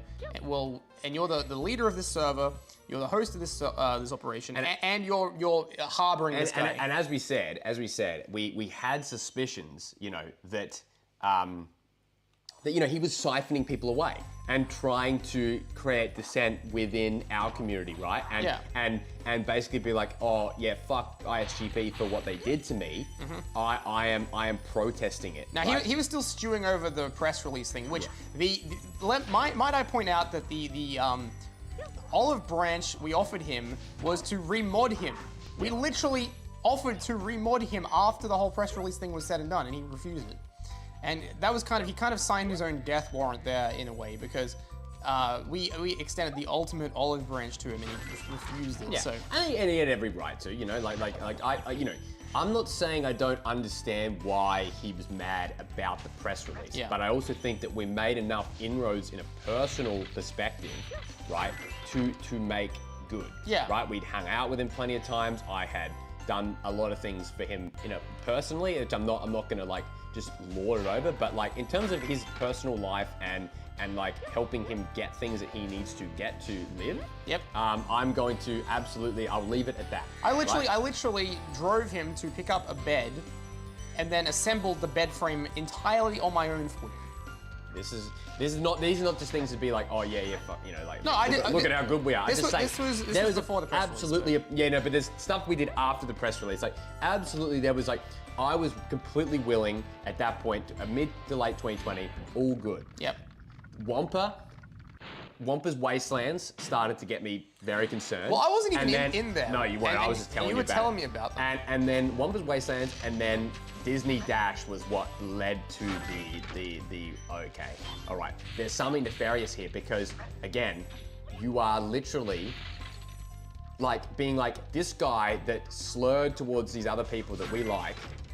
You want to just pardon the guy, have him back like it was nothing, right? And just forgive him on the principle that you just like him. Yeah, that was pretty much it, right? That was it. Like, you just like him, you think he's based, whatever. He's like one of your guys, you know, and that's and he had the same thing towards Dark Lizard too, right? It was like he likes Dark Lizard on a personal level, therefore he'll defend him. So multiple arguments in the ISGP server, very, very public, intentionally. Now, some people will say, why make it public? Well, we had done it privately, repeatedly, and it had gone nowhere, and we did want people's opinions, and then we determined that, okay, like you were mentioning, at this point it has to be, we have to have a public vote sort of thing and public thing. You can't be in there and be in here. Yeah, pretty Right, much. you can't. And seriously, it was a very, very bad place at that time. They literally put a post up saying, "We stand with Dark Lizard." Correct, as Charity says, it was gross. It was gross. It was like, in there was where a lot of that stuff happened. It was like, oh, this is, based and gross, not gross, based, and he's good, we stand with him, and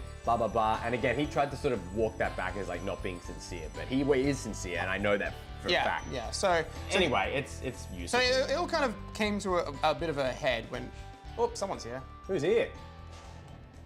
Who is that? We got a guest on the stream. Who do we actually have? I actually don't know. Is it Brandon Black, maybe? Oh! Oh my god, what the fuck? Hold on. Let's go to the hard Go to cam. the hard cam. What the? Hey! Oh my god! Hey, This is amazing! it's Wrestle Rampage. What the hell is happening? It's a crossover of a century. Hold on. We might have to. We have to pull up a chair or something. Hold on. Yeah, you guys sit down here. Oh my god. We're in the middle of discussing the. Oh my god! Oh, my pants. I hope nothing broke there. Oh god. Nah, it's fine. No, that's fine. Yeah, we're kind of in the middle of discussing the Wampa debacle. This is the first time ever that we've actually discussed it on channel. Bloody hell. All This is here great. Here we are. So Nice little family. for those of you who don't know, we got Brandon Black And his fiance. and his fiancée. We'll call her Ash for the purposes of this. For purpose of this. a massacre, dare we say. Yeah. So anyway, so I've got this microphone here. So yeah, you can still hear. So yeah, so we're just saying that like basically at that point it had become untenable to have both communities, right? Like it's just you couldn't be in both, right? What was your stance on it? What? Well, fuck on Wampa, right? On like whether you could actually have the fuck Wampa. Are you sitting on the? I think there's a microphone thing just there. Don't move it. Where did I put that? Are you sitting on it? No. Where the hell did I put it? Hold on, let me find the microphone connection. And you can. Here it is. You couldn't be in both. There we go.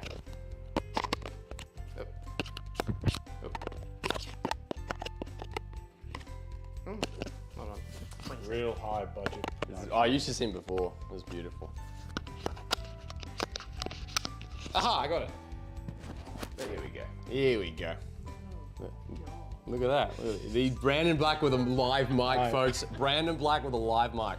I'll be a good boy. Yeah, so we were saying that like at that point, yeah, it was untenable to have both communities interact, and we had to have an ultimatum where you could only be in one, which obviously was a very harsh stance. But you were there for the arguments and stuff like that. I don't think so. If there's an argument, I'm there. Why the hell would you say that? Nah, that's not. So yeah, so what was your stance on it? What was I mean, we had talked about it in real life and stuff like that. What did you think? Just that it was fair to just disconnect, or? I think in the long run it was the right choice. Yeah. Things are a bit tense at the start. You know, Yeah. Everyone. You know, it's always a bad time when you're stuck between mutual friends and you realize one of them is a massive piece of shit. Yeah. So it's a bit hard that way, but you know, you just gotta stand back and think about your morals and Yeah. fuck Wampa. Yeah. No, there you go. Yeah, because you had actually entered that tournament, had you? You were in you were in Wampa Classic 2, I think it was. Yeah. Yeah. Yes, because you were the thing is you were the Crash guy, not the Spyro guy. Like more in terms of like your skill, like you were more of a Crash guy. Like you. Yeah, that's the thing. He's a talent. Crash He's a and talent Burn. as a Crash Bandicoot speedrunner, right? And I'm sure you've seen it a lot at his house, right? You guys play all the time, right? Yeah. Yeah, Crash all the time. Yeah, Totally. You don't watch horror movies, okay? Not horror. It's fucking gaming all day. Yeah. Right? Terrifier. Yeah, Just got absolutely. Terrifier and Terrifier 2 over there. Oh, sick. That's fucking sick. I was like, that's, yeah, anyway. But yeah, so, you know, so we had that situation, but look, at the end of the day, like, moving past it, it did, to me, the community evolved for the better. We severed our paths for that point that I think we ended up kind of living rent-free with them for a long time. I ended up seeing a lot of stuff in the post about them sort of wanting to get over it, but kind of you know, constantly bringing us up and dissing us and stuff like that. And they were mad about it, and they have every reason to be mad. But at the same time, they totally could have integrated if they just had accepted that he did the wrong thing, but they couldn't.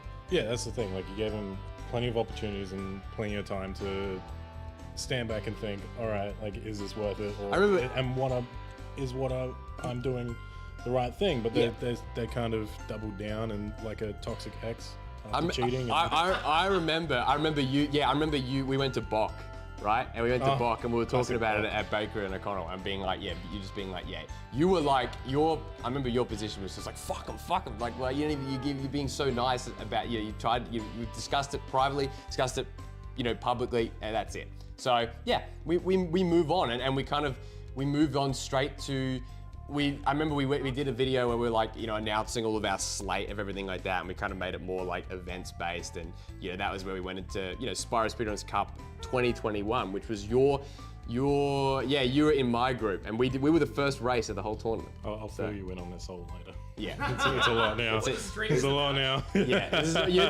Ash is just thinking, hey, this guy's a double life. While you're talking, Yeah. I forgot. Yeah. To edit the video about everyone. Oh yes, good idea. Yeah, quickly edit that. yeah, put it all together. quickly. That's good. That's a good idea. I'm buzzing. What one are you taking out? Oh, that one. Yeah, cool. Oh. Hey. Well done. But yeah, so anyway, yes, we move on to Spyro Speedrunners Cup 2021. This was like our first tournament post drama really. And so we kind of wanted to bring it in strong. And we wanted instead, like the first one, which you weren't part of in 2019, that was all about like single elimination. So it was like 32 people. It was just like, once you're out, you're out. Well, like, we want to make this like a smaller version of ISGP. You know what I mean? Like, we want to make it like ISGP, but like, kind of like almost like maybe 2/3 the size. So I think it ended up being 6 groups of 6. Yeah. So we were in a group. There was like all the Pro Wrestling Noah guys. So it was like Group Fujita, Group Nakajima, what was it? Group Shiozaki, Marufuji, Kiyomiya, there's the other one, and one other, like a 6th one. Oh fuck, who was it? Yeah. Anyway, so Sugiura. That's Yeah, right. Sugiura. We were Yeah. pinging So on Noah yeah. Fucking- So yeah, so we did that, brought that in, 6 groups of 6. It was really fun. That tournament was really, that one went off with like, there was no drama in that one at all. No. That was like, apart from you doing a work drama where you refused to talk against what was his name? Dessert Monkey. Yeah. Remember? And Dessert Monkey did basically solo commentary for the entire time. Man, I committed to the gimmick. Yeah. Jesus Christ. Talk about a man that worked himself into a shoot. I worked myself You into were a just shoot like with halfway that. through, you're like, why have I done this? And I'll then fill you at in that on this as well, at that time we we actually decided to bring up the what was the title? The exhibition championship. Exhibition title, so yeah. you won it and then defended it against Laura. You played what was it? No, I won it from Laura. No, Did you? fuck, what, how did, no, that's right. No, I beat someone in, I think it was, oh mate, you know all mate. Fucking Danta Fanta in That's Tony right. Hawk's Underground yes. 2. Yeah, that's right. Oh yeah, you just that And was then a destruction. I just Yeah. bolted. Yeah. Lucas bolted. Yeah, you Lucas, he's in there. He's in there. Yeah, goddamn, that was yeah. So then you faced Laura. You got a defense, and you're like one of the only people to actually get a successful defense, which is hilarious. I didn't Like, even no mean one to. ever. Yeah, because remember that title was just like create it, move it, do it, bop it, you know, and just Bop it, twist it, go to a pull it. million people. So yeah, Tony Hawk Underground 2. Yeah. Oh, sorry, Lucas B. Is it Lucas B now? Oh, Lucas B. He's like no Bolton. It's Lucas. Well, I Lucas haven't met Bolton. Lucas A yet, so I don't know if there'll be Lucas, what about continuity Lucas errors. C? Lucas Colton. Colton Block. Remember the second, which is now like aged like absolute like wine, right? We had for the round 2s we had Austin Block, Billy Block, and Colton Block. Okay, yeah. This really is another world. Yeah. But anyway, so we did that. That was really fun. I'd say that tournament overall worked, I think, really, really well because it was a mix of a IES tournament, an ISGP tournament. Fraser did not compete a single match because you were moving, based in my move build. Yeah, so that was fun. So yeah, you didn't do a single race. Didn't have it. Yeah, how many months? 6 months. Jesus Christ, you were just casting. Yeah, I could have prime casted the whole thing because it got some extra phone data, but I just at that point was like, Yeah, fuck that. Yeah, and then Al Malloy, you came. Sorry, fucking Curtis. Yeah, Antonio came back, which was great, and I think that the server was in a really good spot. I think at that point because we'd moved past all that stuff, and like while some of the people that were there back in the day were quite valued at the time. There was nothing that could have been done. At the end of the day, nothing could have changed. So yeah, we did a lot more events. What was your sort of, what were some of your favorite, I guess, memories of that time? Like 2021? Oh, can they? Yeah. That's cool. Yeah. I was just happy to be involved. You were happy to be there. I was just happy to be there. Brandon Black, happy to be there. I'll tell you, definitely, the peak was definitely Disney Dash. That was the peak of that time. You just missed that. Oh, well, never mind. Forget my joke. That wasn't. Yeah. I don't know. Like, it was just a lot of fun. I preferred the more carefree kind of runs, and because I'm not on anyone else's level. I'm pretty down there. Yeah, let's have a look where you. I'll get a quick look. I think I'm at the bottom. I am the Crash Holly of. ISGP, I got good music, but I got nothing else going for me. Let me have a look. Let's look at you on the wiki. Here you are. Brandon Black is an Australian competitor who debuted in International Spyro Grand Prix 2. He is a former ISGP Exhibition champion. There's his photo. There he is, the handsome devil. I didn't know you had that. All right. I speedrun like Droz runs. Now, I'll give you some stats here, quick. He finished round 1 in 8th place with 2 points, losing the majority of his matches, but beating Spyro Jamming. That's right. That's where that video in comes his final from. race to avoid finishing bottom of the group. You know what? Favorite memory, filming that fucking video with you. And I just ranted about beating Spyro Jam. Do you remember when we did that thing where it's like Brandon Black is all ISGP? All ISGP. We just pushed you like a fucking main event just like that. Proportionate to your skill. Man, you were just, the 2021 was the year of Brandon Black. I was the Roman Reigns of ISGP. Jesus. You might not want me, but you got me. You got me, yeah. All right, so we've got a special little video here. Just very, very quick. Oh. Hey, you are gonna love this. It's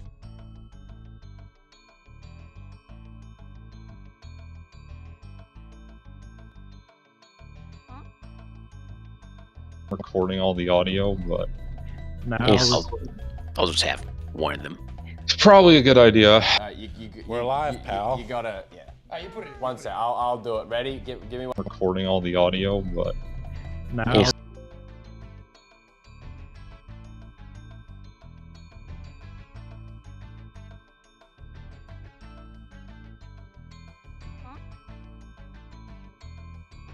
I am Redshaw, the Rise City Emerald Crown holder, and congratulations for 5 years, ISGP. Great work, awesome.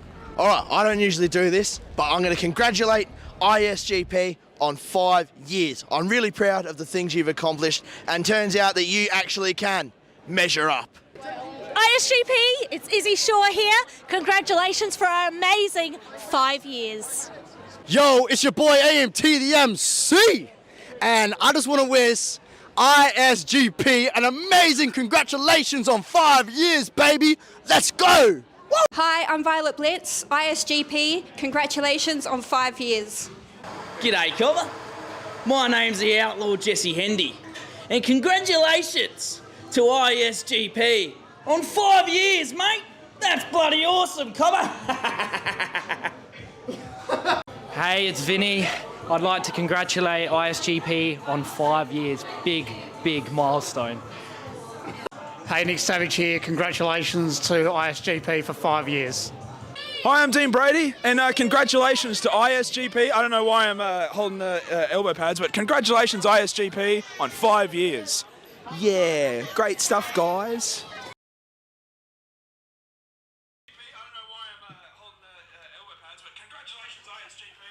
Oh, well, thank you guys. Yeah, thank you, Dean Brady. Great stuff. Thank you. And that's it. So yeah, that's it. So yeah, we picked these guys up off the street, just some random cobbers, and they wished us the best. Now, what's the future for Brandon Black? This is the hard questions. Fuck. Okay. Congrats. Thank you. Congrats, mate. Thank you. Congratulations. Congrats. We're just focusing on my new job and What are you doing? What's the new job? I'm a funeral director. Wait, for real? Yeah, I'm a funeral director. So you're out of that other place? Yeah. Oh, wow. Oh, fucking hell. That's awesome. Let me see. Here you go. What? Simplicity. Wait, I mean, maybe doxing you. You know, You're who doxing cares? me. Who cares? You're Who cares? doxing me. What are they going to do? Kill you? You know, that's exactly. No one's getting I know a doxed. good director. He directs them. He doesn't organize them. That's true. Yes, I do. Oh, this is amazing. He organizes funerals. He doesn't direct them. I do it all. He does it all. He I does. do it all. Wow, this is amazing. There you go. Oh, you didn't see it. Yeah. Yeah. So that's fantastic. So no, well, congratulations. Well, that's the thing. So I guess the question is as well is, do you think that if we did another tournament, do you think you'd sign up? Oh, of Spyro? Yeah. Yeah, right?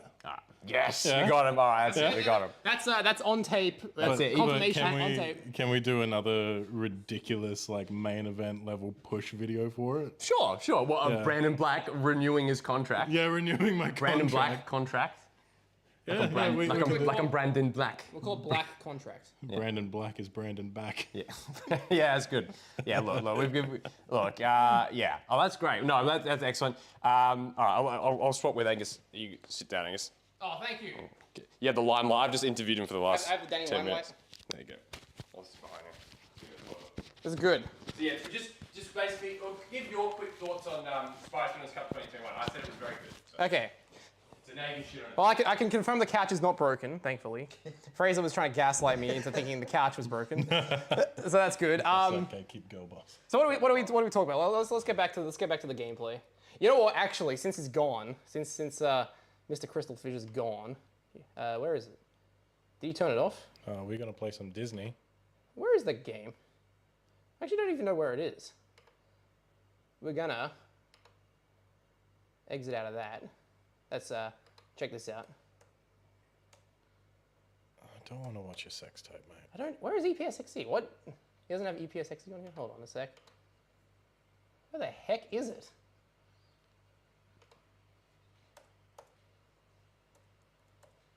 Huh?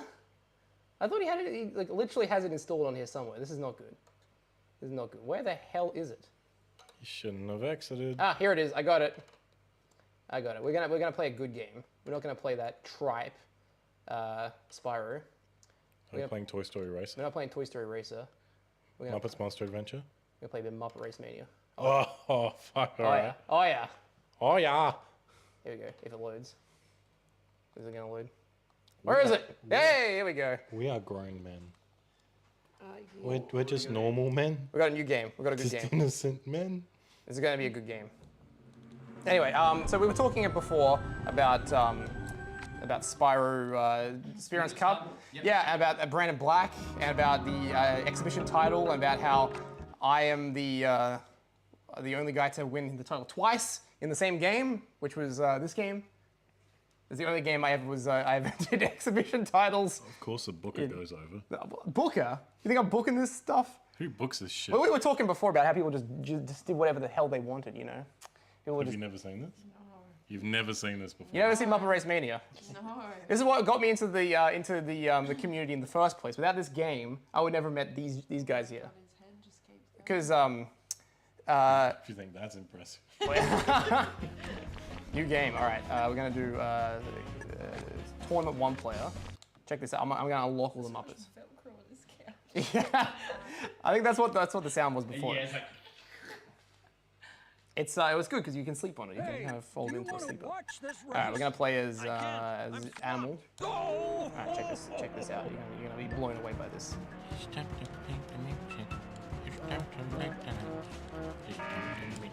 Well, that was good. So this game, for anyone who doesn't know, this is my introduction into the community because basically my brother had recently gotten back into this game because we played it as children, and we were looking for a Let's Play of it, well he was, and there was a Ratchet 5 Let's Play, which was the only Let's Play on YouTube of the game. Yeah, exactly. And that's how we kind of got involved in the community, because we watched that, and then we were part of his live stream. Back when live streams were like a very rare thing, you couldn't just do live streams whenever you wanted. It was like a coordinated thing. So he did this 12-hour live stream or 13-hour live stream, whatever it was, and that's where I first met Mr. Fraser Films. To my right here, and Crystal Fissure was actually one of the commentators in the stream. So, and I'd never actually seen any of his videos before on YouTube, so that's kind of how I kind of got talking to them. Yeah, and then it kind of spiraled from there, and I started talking on Skype, and we got involved in all kinds of speed runs and fun things and stuff like that. And yeah, but back to what we were talking about before with 2021 was, I think, if 2020 was a good year for ISGP, 2021 was a great year for ISGP because we put all that shit behind us with the Wampa crap. We put that shit and that crap behind us. Yes, we did. And we kind of like we did a lot of events. Remember all the events we did that year? Super Gex League? That was the year before. But we did like Road to Spyro Road to Spyro Kingdom, we didn't do King of Spyro style. We did what was that other? What did we do in 2021? We did a lot of events. There's so many of them. We did the 3rd anniversary. We did the World Tag League Supercard. We did the Spyro Speedruns Cup Supercard. We did just so many. I can't even remember them all. But there was lots and lots of events. And basically, I think people were getting tapped out on events. We did we did do King of Spyro style. We did Road to King of Spyro style, and then we did actual King of Spyro style. I think you were in one of the races. I think one of the ones. You raced someone. I think I raced Jess. Yeah, you did, yes. And I think you beat her. I think you actually had a pretty good record overall because we kept feeding you like pretty easy opponents. And people convenient for you to race. What a backhanded compliment. You did well, kid, but only because everyone else was shit. And that year we did a World Tag League. We did a Spyro Speedruns Cups, and we did Super Crash League, which was a fun one. Actually, is that the only tournament where the winner was like the 2nd place person? The winner was the 2nd place. What do you mean? Like we awarded the tournament to Marcus. No, Marcus legitimately won. Yeah, well, because the other guy spat the dummy and quit. Effectively, but he was already winning. Who was winning? Marcus was winning. Marcus was winning like Ah, yes. So what happened was we initially had put the microphone up to him. Interview him. We initially had it. They did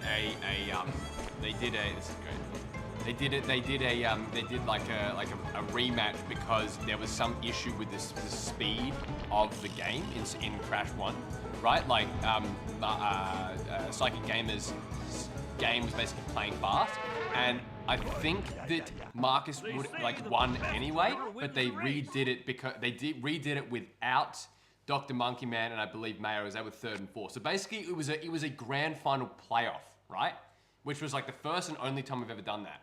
And it actually, I'd say that even if he didn't actually leave the call, I still think it was a good concept of doing that to basically wipe out the 4th place. And in fact, you could argue that might have been the way of redoing the match, in IS6. You know what I mean? Yeah, we probably should have done that. Get rid of the 4th place because it's like, well, at that point they would last by so far. Yeah. But look, it's a concept that is quite good.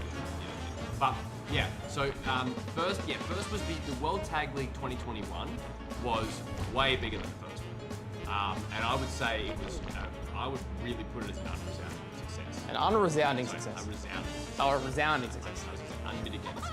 Unmitigated. I think it really was. I really do think that the first one was, the second one was fantastic because it just, I think we was double teams in the end. Yeah, I think that one we had we had 8 teams in that one. 8 teams? No, sorry, we had 16 teams, I think. Something like that. Or 12 teams. Something like 14. that.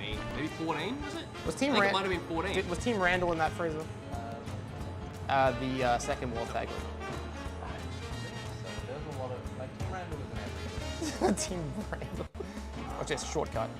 Look at that. Hey Ash, what do you think of this game? Like, what's your commentary and thoughts on this? Considering you've never seen this before in your life. As a noted Muppets fan, I assume. As a noted Muppet maniac. It's kind of slow. Slow? Look how slow he's going. He's going. He's not slow. He's an animal. Look at the frame rate or the draw distance of this rather. Like it can't render more than like a little bit in front of you. Also, those vegetables look like the ready steady They do. The tomato and the capsicum. all vegetables. Vegetables, yes. But I'm trying to. There's something in this game that is very difficult, which is winning this tournament and getting the star on it, because you have to get 30 points, and to get 30 points, you have to get 5 points per race. So minimum. Okay, so I'm on track at the moment because there's only 6 races per tournament, and you have to basically win them all, get best start, and get best lap if you're gonna actually. If you're gonna get the star for the tournament, so I'm actually doing pretty well. If I could do this on stream, this is actually pretty historic. So World Tag League 2021. Some of the teams that we have were the BFF Gamers, Big Spaghetti Mamas. Oh yeah, Big Spaghetti Celtic Mamas. Lads, Brass Blasters, Final Egg, Golden Lovers, which you and I, Mega Monkeys, Moral Event Horizon, which, yes, I will finally admit, that is a sub-tweet mockery of frequency. So, Yes. Paisani di Ligaya, Lesbos Deluxe, which is the new Yes Lesbos one, Skateboards and Soda, the Slavarians, Team Randall were indeed in this. Team Randall. And the Vita Cheaters, and it ended up being won by Crash Blasters. Yeah.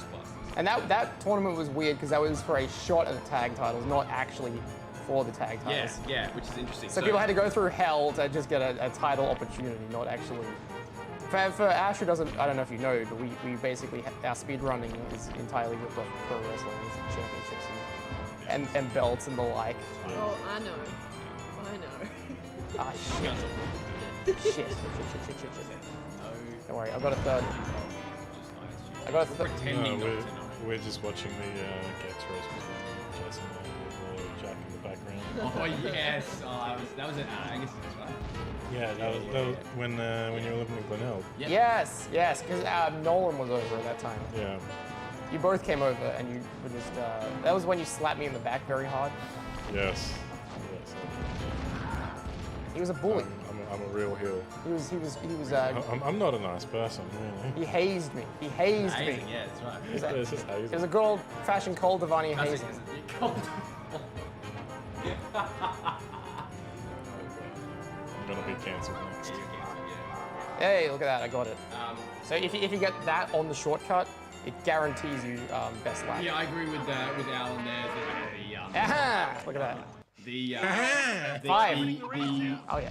No. Paisani di Ligaya vs Golden Lovers match was absolute keno, and we actually had won the titles at a previous. Where did we win it, Angus? Where did we win the tag titles? Was it like it was at I think a Supercard or something. Yeah, we beat up the Punching Squirrels. Yeah. And then exactly. So that was awesome. And then like Al and I beat him as Paisani di Ligaya. So yeah, a lot of storyline stuff happening, a lot of weird shit. Yeah, I don't know. It was a great, the way that we did everything and the amount of events there really proved, I think, that everything that we did kind of had legs after the drama, right? Like it's like, oh, we can move on, fine, right? Let me just have a quick look at a little after. So having a look at, we'll go to it's all falling off. It's all falling apart. Road to King of Spyro style. So let's have a look at King of Spyro style. So that was after World Tag League, before we get back to Crash League for a sec. So Road to King of Spyro style, we had we had a 4-way match, a British and Irish 4-way match with one guy who will not be named, Lucas Bolton, Marcus in the 18. Why aren't you going to name Lucas Bolton? No. Then we had the Artisans and Joyers, that's Fromont and King Europe 1, defeat Liam, Des, and Meteora Girl. So Jess jobbing again. She's I think she's the worst in history. The J, Possibly, yeah. The J in Jess stands for jobber. Yeah. What? I'm sorry, Jess. She was a jilter. I mean, he is a jilter.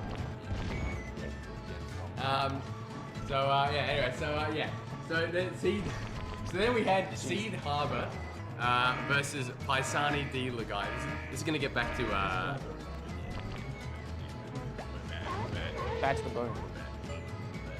So we had Seed Harbor defeating Paisani Dealer guy. That was the outfit of Al Malloy, Jesse Jordan, Osborne, and me. In fact, that was in something. You were seeing fucking Gary. Yeah, Gaz. Where is he at? Why is he not watching the stream? Yeah, Got work, no excuses. So then let's go this to is- King of Spyro style. I like actually just going through all these. I think that's the actual way. So, we got to change the wiki because this is upcoming event. Shit. That's not good. Alright, so yeah, it's so funny that this one had something huge. Damn it! Congratulations! Oh, I got most hits, but I didn't get best start or best lap. So, this is where we went into the era where the ISGP Championship actually changed hands, not in a tournament. So previously, Dan Davidson defeated Muddy. He did. For the title. I can confirm that happened. Right. Now, Muddy was the winner of, was he the winner of Spyro's Villains Cup, was it? Yeah, he won something. Oh no, he was, he won the, no, he didn't win the Spyro's Villains Cup. What a loser. Best outcome, third place. Yeah, that's right. Yeah, so What a freaking loser. He couldn't win the Spyro Spinners Cup. Devastating. Let's see. Okay. So the strategy here would be, for those of you who play Muppet Race Mania, if I'm trying to get 6 points on this one. Yeah, Andrew's too quiet, so because Brandon Black. Where are you going? What the? Happy birthday, Elaine. Jesus Christ. What are you doing for? It won't be on when you're done. That's all right. No, we'll go. Yeah, we'll put up a speed run shortly. And yeah. Was it? I'm pretty sure this is the first time I've ever seen All Mate here in person. Wait, what? Yeah. All this time. After all these years. I'm pretty sure the last time I saw both of you, I confided in you that I don't believe he actually exists, and he's just like a CGI, like Muppet or something. Ooh, Muppet. Why would it? How convenient. If the Are you a Muppets man were, or a Muppet? If the Muppets were CGI, that'd be devastating. Yeah,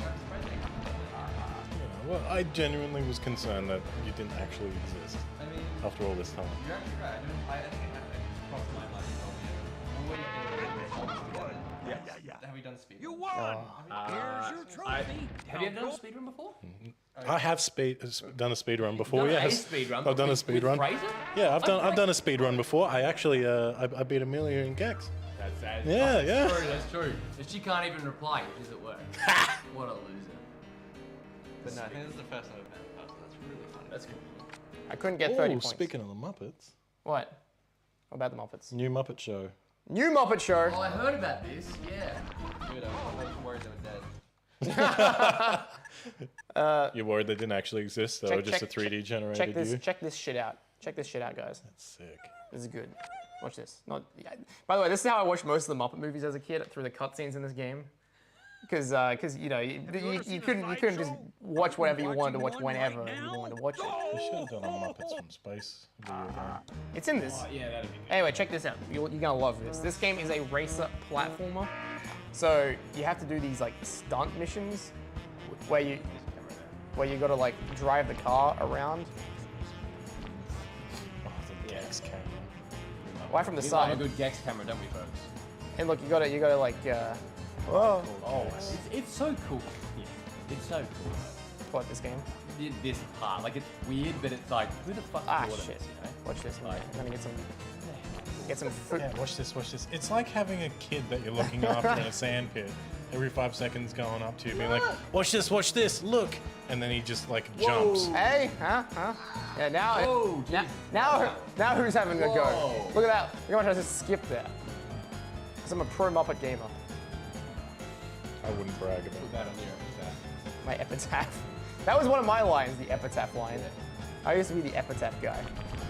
I remember Brandon hated Gex, and then he kind of liked it when he beat Muddy. That sounds about right. That is absolutely so true about Brandon Black. Yeah, he's like, fuck this game. Wait a minute, I won. I beat Spyro Jam. I'm actually okay at this. Yeah. A fair weather gamer. Look, I think Gex is a bit shit, but I really like it. Yes, that's the consensus of Gex for sure. I forgot that. All right, you're Fraser. All right, Fraser. Right. See you, my man. See you, Frazzles. Frazzle Dazzle. Thanks for popping in. Thanks for Everyone, say goodbye to Fraser. He's leaving the stream for permanently. Say goodbye. Folks, the second Fraser has his What? And who says we don't make horribly inappropriate jokes? Although it's been 22 years. Is this ISGP or Wampa? No, you. Well. You know, it's like that South Park episode. You know, where it's like, okay, we can laugh about AIDS now. AIDS is officially funny. Look at that. Look at that. Look at that. I finished the course. Yeah. See you, Fraser. I'll see you in ISGP4, Fraser. No, Spyro's Cup 2023. Maybe we should just do. Oh, well, that's what Charity said. Maybe we should do an ISGP4. Wait, just go straight to 4. What do you think? What do you think? ISGP4. Well, all right. So let's go to By the way, this is what you are. An animal. No. The car. Flamer. Listen, mate. Sorry. No. Just come here. What was all that? It's just a joke. It's just like I'm trying to impress the it's okay. the Calm people, down. the Calm 5 down. people You're not watching. in trouble. You're not in trouble. Watch this. Look at this. You know, you can unlock Muppets in this game. You can unlock the Muppets. So at the end of the track, this is, by the way, this part you can't access in normal gameplay. You have to go to the adventure mode, and you have to go through here. Well, I don't know why you guys aren't impressed by this at all. Like, this is just sickening. Who said we aren't impressed? I'm not hearing. Wow. Okay, hold up. Everyone. 3, 2, 1. Wow. Look at this. Wow. Look. Watch this. If I hit him, watch what happens. Wow. I got him. Oh my god. And there he is. I got him. What's his name? Scooter. Scooter. And look, I can test drive him. I can see his car. He's got the. Holy shit. Holy shit. This is Muppets. Muppet Race Mania. This is Muppets. There's a great bit just before where we were where we had where was it? We're in town square and there's a bunch of chickens around. Shout out Cody, right? This is Chicken Gate. You seen that? All the Cody memes. Oh chickens? yeah. Adrenaline in my soul. There's a Cluck, chicken cluck. on Cody Roads. Cluck. Yeah. Do you want me to unlock the Swedish Chef? Yeah, let's unlock the Swedish Chef. Everyone loves the Swedish Chef. Free the Muppets, is it? He's in the diner. So they try to put the Muppet character. If you know the movies, right? They try to put the If you character. know the Muppets, They try to put the characters in the location that they belong to. look in the mirror. Oh, that's right. Yeah. Wow. So if I go adventure, I'll play as the guy I just unlocked. Where is he? There he is. So before we got to Spyro Kingdom 2, now we were originally going to be calling these Spyro Kingdoms just like yearly events, but the way that they ended and the way that they started,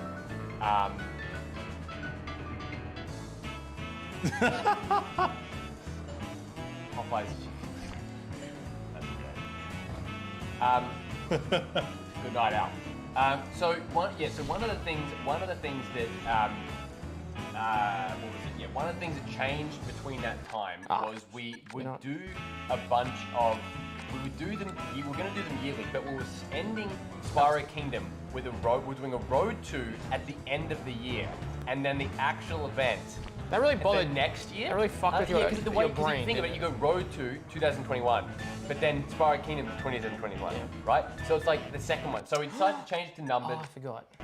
You got to go all the way to the end of the level, right? Dude, you just pressed retire twice. You're stealing my gimmick. This is Brandon Black right now. Ready? It's not like you can. It's not like you can face Jack right now, though. Poor guy. Fucking guy. You'll never get your sweet release. Fucking Jack. Walk much? Yeah. For those that don't know, Brandon Black was meant to wrestle a guy called Caden Cornell. Who has been on this channel? He's in the server. He's in the You server. can ping- in fact, I think everyone just ping. Yep. Caden Cornell on Discord. Everyone had him. The Brandon Black's talking Anyone shit. on Discord. Oh, that's good. Everyone ping Caden Cornell and tell him that Brandon Black is talking shit. Anyway, he injured his knee, he injured his ankle, then he injured his ankle was ready to go. Literally first training back. He can't make this shit up. His leg gives way and he fucks his knee.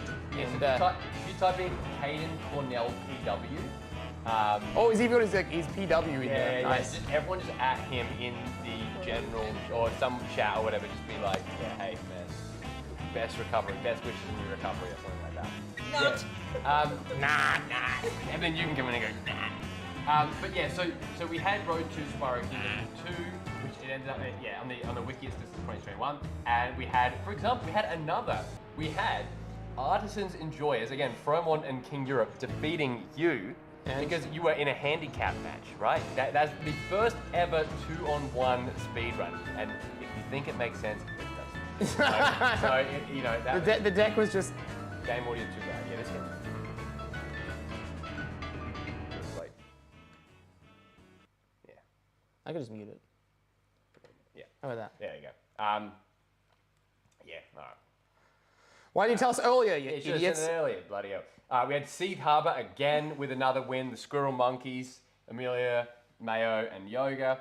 We had, yes, this was huge. We had GTO, Gentle Tortoise on Oathsworn, beat G4 for the Classic Speedrunning Championship. Where's he going? Then we had Muddy Maestro defeating Al Malloy for the title. So that was Al's first major title. Was it? Thank you, my man. Thank you. All right, so... Whoa. T-Bird, oh, he's vaping. He's vaping? Vape Nash. Vape Nation. That's such an old one, isn't it? Yeah. All right, so then we had our second version of Spyro Kingdom 2, the second one. Yep. And again, fantastic event. That was, holy shit, 10 matches, where culminating with Daniel Davidson defeating Muddy Maestro for the championship. So it went back and forth again. Watch this. Is it cool? Look at this. Oh my god, that's so amazing. Thank you. It's very impressive. And then all the way back, one more. This is just incredible. I can't believe what I'm seeing. I figured this all out as a... He's in the fridge! No, and look who it is. Look. He's in the fridge. Look what he's driving. Look what the Swedish chef is driving. Is that a hot dog? It's a hot dog. There's a hot dog in a car. That's not the Swedish chef. That's that guy. See, there is no one in history that gasses up this game more than you. It's one of those. That sound like the exact start of Curb Your Enthusiasm. I think the stream's fallen off the rails. We need the hot dog car to bring it back to prominence. Right. No, I think that the pivoting away from Spyro, which is all that anyone likes from us, is probably the... Fine, I'll get rid of this game then. Turtle Cam. Look, he's still Oh no, please keep playing. No, I'll play another game. I'll play Spyro 2, how about that? Yeah, good idea. Oh, We should redo our drunk race of Crash Nitro. That was good. I thought it was sober. I thought you were completely sober. No, we did that at a house party. Oh yeah, the race was. Yeah. Or I could do Gex. Brendan Black is never sober. That's true. Not even now. Should I do Gex? Sure. Alright, we'll do Gex. I'm always sober. Brandon Black is. That's what I said. Where is it?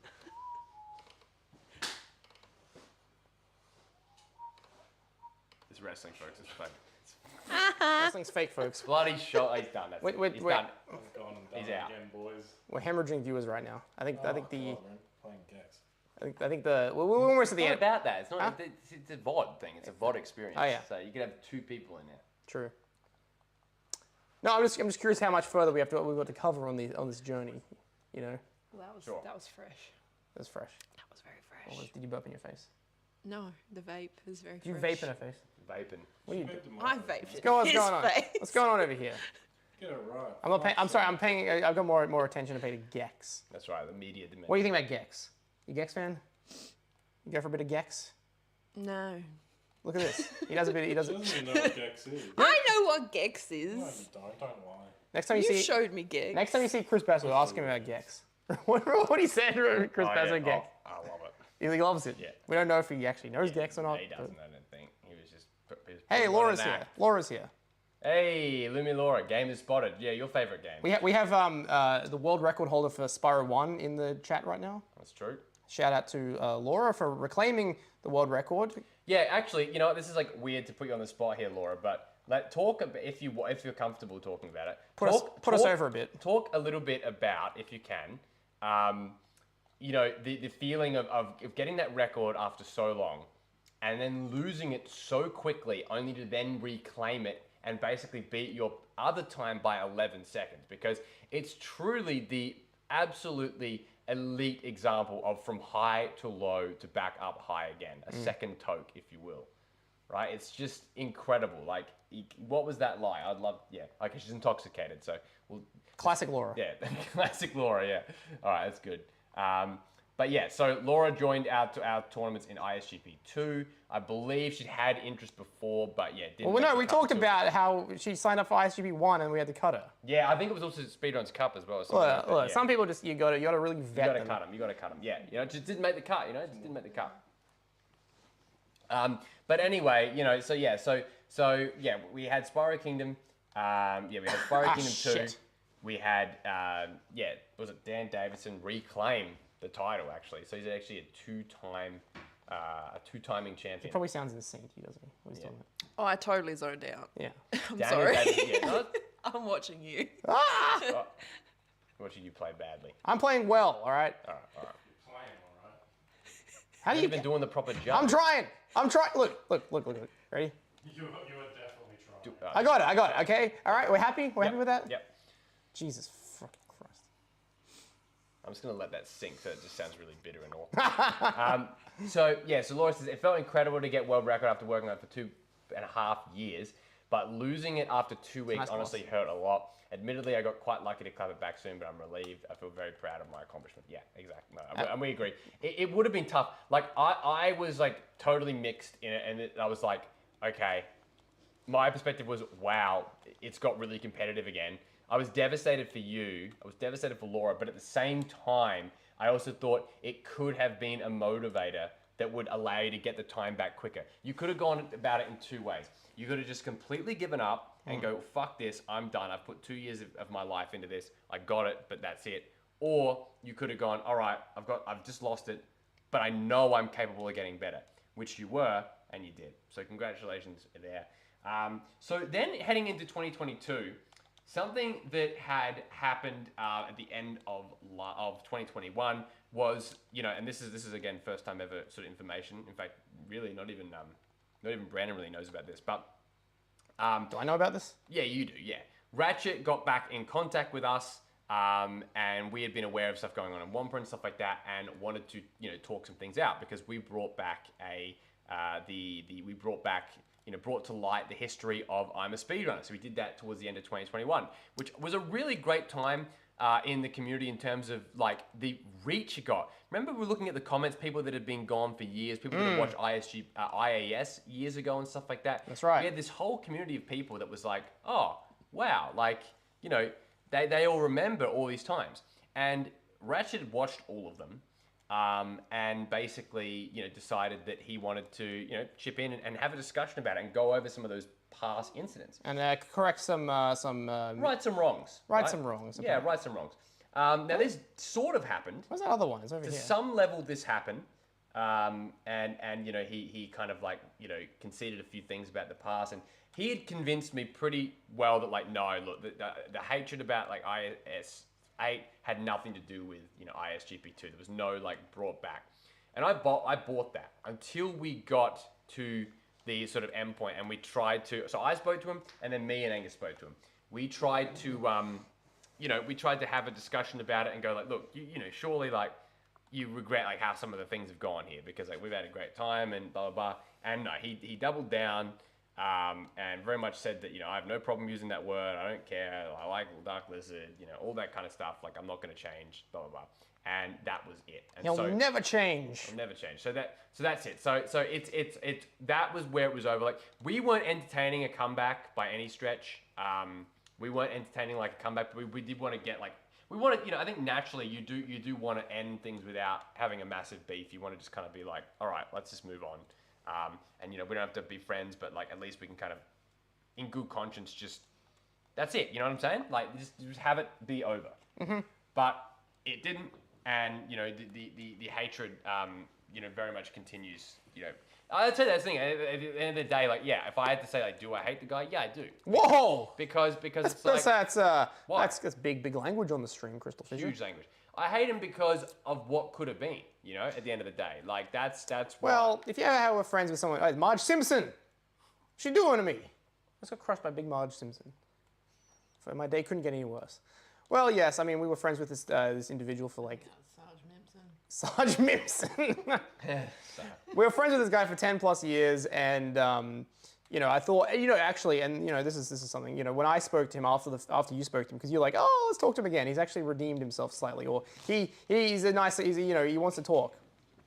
I think you had a lot of optimism. I had high hopes, yeah. but regrettably, they didn't pan out exactly how I wanted them to, and he just doubled down. It was one of the most uncomfortable conversations of my life, really, because I kind of went into it being like, oh, maybe I'll, you know, even though there's some horrible bad blood here, maybe I'll just forget about it for a bit and we'll just like reminisce about old times and things. Yeah, and I think that's, you know, I can say that now, it's like, that's a mistake, because ultimately we shouldn't have even really entertained it, but considering what he had allowed and what we knew had then gone on throughout that year, like Lizard doubling down, all that other stuff and other servers we won't get into. Nah, horrible stuff. People may wonder what's our stance on like TK and Cola Pro, the other two people about that. As of now, it's one of those things where it's like they have their community, we have ours. Maybe at some point there will be discussions had with them. I know that now I can sort of scoop on you on this a little bit, that Ratchet is no longer involved in that community now either. So that community has now dissolved somewhat. So yeah, Ratchet's no longer part of that. Which is, again, it's not really any of our business, but we were just told that. And, you know, that it is what it is. But I think that, you know, you just, at the end of the day, like, he's his own worst enemy in that regard, and it's just never going to end up fine. I think that's news to Lucas. What? Well, he didn't. I don't think he knew that. Oh, I don't think anyone really knows. There you go. Yeah, Full scoop in front of 4 people. Full scoop. Ratchet 5 hates TK, and TK and Cola hate Ratchet. You are all far more diplomatic than like I could ever be about this. Well, you know. Like, I guess you have to, because you gotta, like, you're running this community and stuff, so you gotta be a bit more diplomatic. Well, you know, that's a good point. I think that what it comes down to is like with IES talk. History of IES. People watch this, like a lot of people do, a lot of people that pretend that they don't do, sort of thing. You know, it's like it gets a lot of attention. It's just like, you know, in wrestling where people pretend that they don't care, but they do, right? You know, right? And so I want to be as diplomatic about it as possible while still burying the whole thing and saying that I don't regret anything about our behavior. So what happened was, and this is fairly recently, is that Ratchet 5, they were sick of, well, I don't know if this is... You need to take the Brandon Black approach and just burn the bridge. Well, this is not really a bridge. Fuck them. This is not really a bridge that I care about, to be honest, but they wanted, like Ratchet 5 was hosting his stuff in their community, then they kind of created their own splinter community. This is how this always goes, right? In wrestling, in real life, they created their own tournament, which they wanted to host, and he was not interested in being parts of that tournament, and then they kind of realized pretty quickly that he was only interested in it if he could have the final say on everything, and he could be the one wielding the axe of power, so to speak. This is speculation, but yeah. Well, Someone said axe? That's specifically about them. We don't know their community implicitly. What? No, that's exactly what we're talking. That's what they said. Was that he did not join their tournaments and was not enthusiastic about anything that they were doing. Oh yeah, no, that's right. Which is what caused him to basically, like, they severed ties with him, and they haven't spoken to him in like a month or 2 months now. Yeah.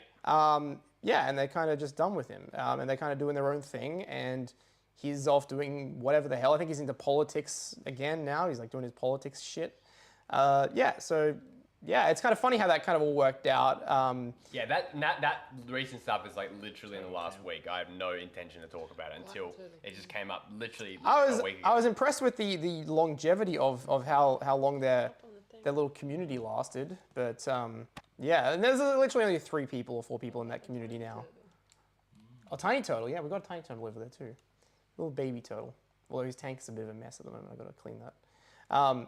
yeah, so anyway, that's kind of the scoop on that. And I guess we're up to what, ISGP 3 now. So what I don't know. I literally don't have much to say about ISGP 3.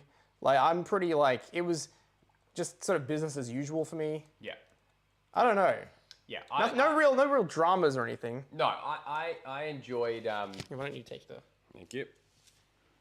I enjoyed ISGP 3. I think it was a good tournament. I think that it definitely did represent, you know, a time where I think that we maybe ran out of the good, not goodwill, but the amount of people that we had join in the last few years, and that's why we've pivoted to this throwback series, and we've done all this stuff where we have to, where we're trying to add more people, because we had a few people join up since 2020, 2021, but naturally that had slowed down.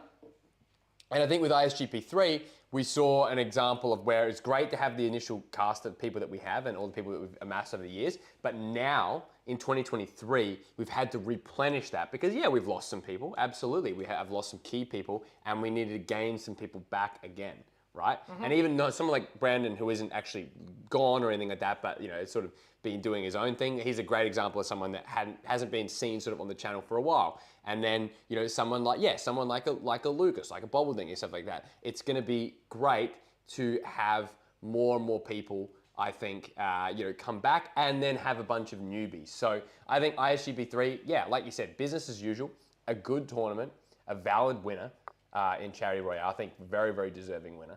Definitely. You know, and quality of speedruns and the skill level is exceptional, which we've talked about a lot, but like it really was exceptional. However, yeah, the pitfall of that is it did result in a bit more of a diminished community, and it's definitely something that has required replenishment. You got what I'm saying? Yes, I get that exactly. Yeah. Yep. Fun events too throughout 2022, I think as well. Like I think we really got into our events, but we had that natural conclusion as well, where we're like, all right, let's wrap up the events and have it more going into the ranking system. So as sort of the creator of the ranking system, maybe talk a little bit about that and what you envision for it and what you see it how you see it moving going forward into our new sort of more our 2023 vision. Talk about it. Thank you. I'll hold it for you. Oh, thank you. Oh, look at this. Look at this. I feel. No, you are. I'm used to this, man. I'm used to this. No. It's just the ranking system was an idea that I came up with to give new people more of a, I guess, a fair go when they enter tournaments, so they don't get thrown in the fray with experienced people who are, you know, who are more like, you know, competent at the game, if I can say that. Yeah. So it was a way of like, okay, so you're brand new, you're coming in, you're getting a C rank, or C tier, and then you're going to have to face off against other C tier people, and if you do well against them, you'll get promoted to B rank, etc. You know, it's a pretty common like idea that I, you know, is just something we haven't tried before, and you know, I'm all about trying new things, and I'm all about when things stop becoming novel, you know, how do we move on to like a new era of stuff. So, you know, the events were fun, but I felt that at the end people were less excited to do them because there was not much of an incentive to do events. Shit. So that's why I was like, okay, well, we'll do this ranking thing now. We'll do more tournaments a year to cover the lack of events, but we'll spread them out, you know, every quarter. So maybe we'll do 4 a year, and we'll see who signs up to them and that kind of thing. But I think the unintended consequence of the ranking system was that people, again, it created that fear of losing that. And we were like, okay, well, every tournament will be ranked. And even if it's not a Spyro tournament, you still have to enter it. Otherwise, your rank will be affected.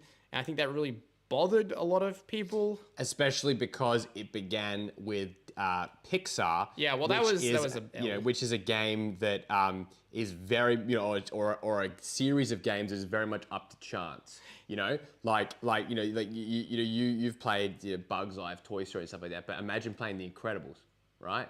It's now from our perspective, we're like, well, that's perfect because like it puts everyone on an even playing field. But it would technically, not majorly, mess with the rankings a little bit and not be a representative of a very much a Spyro-based ranking system. I think that's fair. I think as we move into, it's been a few months now. I'm ready. I'm more on the feeling of what I think ISGP should be now is just fun one-off kind of tournaments without any kind of like running, tracked ranking system or anything like that. So you're ready to bin it? I'm happy to bin the ranking system. I don't feel as strongly as I did when I first came up with the idea. I think ISGP at this point would work very well, just being like, okay, here's this tournament. Sign up to it if you want, more casual kind of stuff. Yeah. I just think people don't have the time dedication anymore that we used to have. And I'd be curious to see if that read is correct or if that's like... Well, I think, look, we're close to the end of this stream now. What we're going to do, I think we've decided this. What we're going to do is we will actually put up, let's celebrate the races that were done for us. Thank you very much to Bobble Dink. We'll upload them. Yeah, we'll upload them as separate races so you can properly see them instead of putting them in the stream. I died. But I think, we're at the point now where I think it's ready. Even though it's just, sorry, let's knock your phone off. Even though we're at the point where there's like, was it like 5-6 people in here, and obviously we've got some general feedback straight away. This is time to watch this. I might even cap it, put it up. It's time to discuss, I think the future of ISGP. And Angus, because it's a stream, I can be as long-winded as I want. You don't have to get angry at me. Maybe we'll just go to hard cam so we have no distractions. Yeah, let's go to hard cam, yeah. Well, this is the foursome of ISGP right now. Noted ISGP legend Ash. Who's right. What do you think? What do you think the future of ISGP should be? Good times. Yeah. You heard it here first, folks. You see that is pro wrestling charisma right there. Good times. Pro wrestling charisma. I like I like good times. Good times. Good promo, kid. Fun times. But so I think that where we're at now is I think we're at a level where I think you're right. I think that rankings is something that we can absolutely. We can potentially keep them internally, like you and I do it, because I know that you like the stat collecting part of it. I think that you Angus really enjoys that kind of like the stats of it and his Excel spreadsheets and whatever. But I think that having it be a bit more low stakes and jumping back into a tournament would definitely be the right move. I also want to say I think this is the absolutely perfect time to say we've only done 2 of them, but the third one is in the edit bay, ready to go soon. The throwback series has been so much fun for me, and I know that you've watched them and have been part of them as well. And you better if you haven't, then fuck you, because it's so hard to edit. Fuck me. Yeah, it's so hard to edit. It takes so long, but it's absolutely just been so much fun. And I think it's really has brought some of these 5, 6. We've had 6 new competitors do these races. Yeah, that's been a great time. For our community, getting 6 new people is huge. Yeah. Right, and you have to recognize that. I think that we have a slightly inflated belief of like how easy it is to get new people. We have seen putting in the work, putting in the hours. Right, it's hard, isn't it? Oh yeah, it's hard to add new people. Yeah. Many years on. But anyway, that aside, I think I think the future of ISGP is I think a lot like what IAS kind of was. The kind of sporadic tournaments when we feel there's a vibe for them. Right. And I think that's a great. Now, how good is your vibe checking abilities? I think there's almost a vibe. Yeah. I think we're close to a vibe. I think a vibe is imminent. I think definitely in the next few weeks I could feel a vibe. Yeah. I think I'm catching a vibe. Got a vibe. Oh, it's that TikTok guy, right? Yeah, he's fantastic. Yeah. I think I'm catching a vibe, and I think we're riding a vibe. I was gonna say we're about to have an argument because I was about to be like, if you're saying no, I'm saying yes. Well, I think there's a bit of a vibe. Yeah. But again, like when we did like IES 3 and IES 4 and IES 5 and IES 6, it wasn't really like a get your calendar out, put this date down. This is the date we do this thing. Yeah. It was more like, okay, well, people kind of during the Christmas break feel like, oh, let's do something fun. And then it's like, okay, well, during middle of the year, it's like, okay, well, let's do something else. And then, I just think, we're all very time poor these days. We are, but... And if we're going to keep this going, we kind of have to work towards everyone's availabilities. We are, but it has now been 4 months since Spyro Kingdom. Sure. And it's been even longer since a tournament. So I think that if people I really do think that, you know, if we announce a tournament very soon, it would definitely get interest. That said, we have some of our partners that are working on some stuff at the moment. There's, we've got 40 Orb stuff to do with the backroom. We've got Connor doing a 1999 tournament is coming up. So we have to make sure that we're aligning with our partners and making sure that it's like, you know, working well with them. I think the other thing is too, it's like when you know, when ISGP started, it was 2018. You know, I was 23, you were 21, 22. Right? Yep. You know, we were much younger. We didn't have as much going on. You know, we didn't have time, work commitments we do now. Yep.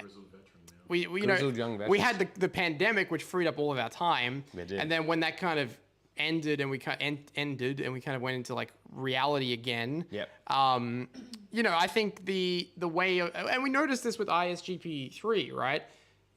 People's availabilities weren't as they were once upon a time. Right. And I'm just saying, like, I think if we're going to keep the fun, I don't want to force people to do things all the time. Right. I don't want a relentless barrage of ISGP, ISGP, ISGP, ISGP. I think in 2023, the less is more approach works better. Sure. I don't know. Am I wrong? Do you think I'm wrong? I don't think you're wrong. I think you're a little bit conservative, though. I think that, like, it has been a long time. Like, this is the longest gap by far that we've ever had, apart from Spyro Speedrunners Cup 2019. But nothing's really started out of frustration of us not doing anything. What do you mean nothing started? Well, in the past, people would start events and tournaments. But they have. Well, where? Well, they haven't actually started though. They're about to. They're about to, right? Okay, that's the thing. They've got to sign up, and I could have curious a little bit here. What you're playing here? Because they're actually. They've done their sign up. They're ready to go. I know, but this has been in motion for months now. So I'm just pointing out. You know, the throwback is something. The throwback is something exactly. But you know, it's just if we got 40 people in a tournament right now, how long would it take to do? I don't know. Months probably. Yeah. Months and months. Like we don't have the same schedule. We can run a tournament, then monthly event, mini tournament, monthly event, tag league. Exactly. No, absolutely. We kind of just have those monthly events. Have to do things when people are free and when people want to do it, when the appetite is there. Right. Is what I'm trying to say. Yep. Fair enough. Absolutely. And yeah, the throwback has been really fun. It's a great sort of way where you can enter if you want to. You can enter if you don't. Yeah. Cheers to that. Cheers to that water. It's good water. It's filtered. Nice. Pure tap or something. I think, you know, like, the throwback's been good because, if you want to jump in, you want to jump out, you know, you have your time to do your 10, 15-minute race, that's great. That's definitely got people, I think, interested, you know, in it. And definitely ISGP 4 next year. That's you know, that's always been every 2 years a mainline ISGP. You're right. I think using instinct to work out. Yeah, exactly. My instinct is that, like, not starting in April as we usually would for a tournament of March, April. Definitely the move. Give more people time to do their stuff and get people excited again especially for the American British summer. You know, the European summer. I think that's where there's a lot more free time. I think that's the play realistically. Is that would be a Spyro Speedrunners Cup probably in the middle of the year is what we've been talking about. We've been for a while, and I think by that time, you know, that will feel right, you know. And then, you know, if we do something at the end of the year or something. But yeah, 2 years between the big like ISGP tournaments feels appropriate. For sure. Because they tend to go from April to August, which is like April, May, June, July, or like 5 months roughly. Yeah. Is like how long an ISGP takes. And doing one of those, doing 5 months of just that every year, it's a lot of work. Yeah. And ISGP is a lot of work. So anyway, that's kind of what I'm saying. But, you know, if I'm wrong, I'm wrong. Sure. That's right. Yeah. All right. Well, there you go. Is that it? That's all I had to say all right. on the subject. All right. So what next? ISGP Olympics. When? What the hell is that? Like we do Olympics on ISGP? Like the Pain Olympics. The Pain Olympics? Yeah, you remember the Pain Olympics? So those videos, they were leaked. There's fake, I think they were fake videos where people like cut off their own hand. Oh, Jesus Christ. Yeah, it's like back in the mid-2000s. It's just oh, did he? Yep. Yeah. It's not real, was it? Or was it? The first one wasn't. Wait, what do you mean? So then people did it for real? Yep. No. Yep. The penis one real? That was too slippery. One where he cut off his dick? Is that real? In the first one? Oh, the one that everyone remembers. Oh, no, that's not real. That's not real. That's not real. Oh, it's Fake news. It's not a conspiracy theory. It's a conspiracy fact. Fact. Who says that again? Wham bam. That's right. Wham bam. But yeah, all right. Well, we'll wrap this up now. 3 hours 51. Gee, we did well. It's a good time. Excellent That's a time good to wrap up. Sorry, we didn't do 19 hours. No, we couldn't get to I don't 19. think I was gonna do 19 hours, unfortunately. We can't do it. We can't. No, this is perfect. We'll be back to talk more. We'll get coming up. We'll have throwback series. Yeah, throwback series episode 3. Probably do one more of them, I reckon. Like a fourth one. We'll pick something from like Spyro Spinner's Cup Race or something like that. Maybe a bit of a longer one. We'll have the 2 5th anniversary races that they kindly have sent to us. So thank you very much to everyone that sent through that. That's really good. And then after that, once that's all sorted, we'll start to work on formulate a plan. what's going on. Yeah, exactly. You aren't going to do 2 from each game. Yeah, or maybe it'll be 4. Maybe it'll be Enter the Dragonfly. No, I'm kidding. Maybe it'll be the Enter the Dragonfly run between Maybe we should do more. Maybe we should keep the throwback series going for a bit longer. Yeah, well, it's really time consuming, as in and legitimately like a 10-hour work process per race. Jesus Christ. It's a lot because it requires a lot of working and cropping and rendering out a line, then rendering out another line, then rendering out another line, then making the graphic. It's a big one. So we'll see. If people demand in the server keep it going, then I'll keep it going. Keep it going. Yeah. Maybe we'll do Gex next. Gex throwback series. No, fuck. I'll do one. Gex. One from each Fuck Gex. you. One from each Gex. No, man. Muppet Race Mania throwback series. Yeah. We never did a tournament of Muppet Race Mania, but we could do a Muppet throwback series. Muppet Monster. Yes, I love that game. I can't even imagine that. You don't want to imagine it, mate. You don't want to imagine it. Don't want to imagine it, Lucas. All right. Thank you guys for watching. Thanks for coming to our TED Talk. Thank you for coming, lads. What a Yeah, pleasure. thanks for having us. What a pleasure. I know. This is how you imagine spending your Saturday, right? So thrilling and insightful. Yeah. Just You've learned more about your fiance, the world that he's in, the other world he's in. She's reconsidering the wedding. Yeah. That's it. It's Reconsidering the wedding. Yeah. Poor guy. Sorry about that. Yeah. Look, we are relationship wreckers. We do wreck them. Alright, so we're going to box soon then? Yeah. Oh God. And scene. Anyway, but thanks for. Yeah, that's right. I should join in the next tournament. Well, I mean, Absolutely. Gotta get those numbers up. Gotta keep the numbers up. Yep. What did we say about diversity, right? I'll be the jobber. Yeah. Oh. Yeah. We need more jobbers in tournaments. Yep. So yeah, but no, thanks for watching, everyone. I hope you enjoyed us blabbering on for 4 hours about whatever the hell we were talking about. I can't even remember. It was a fun stream. VOD will be available as soon as it ends, probably. So if you want to watch it again, by all means. But yes, thank you for watching, everyone. Farewell for now, but not forever. Goodbye and good night. Bang. There we go. All right. Thanks for watching. Bye.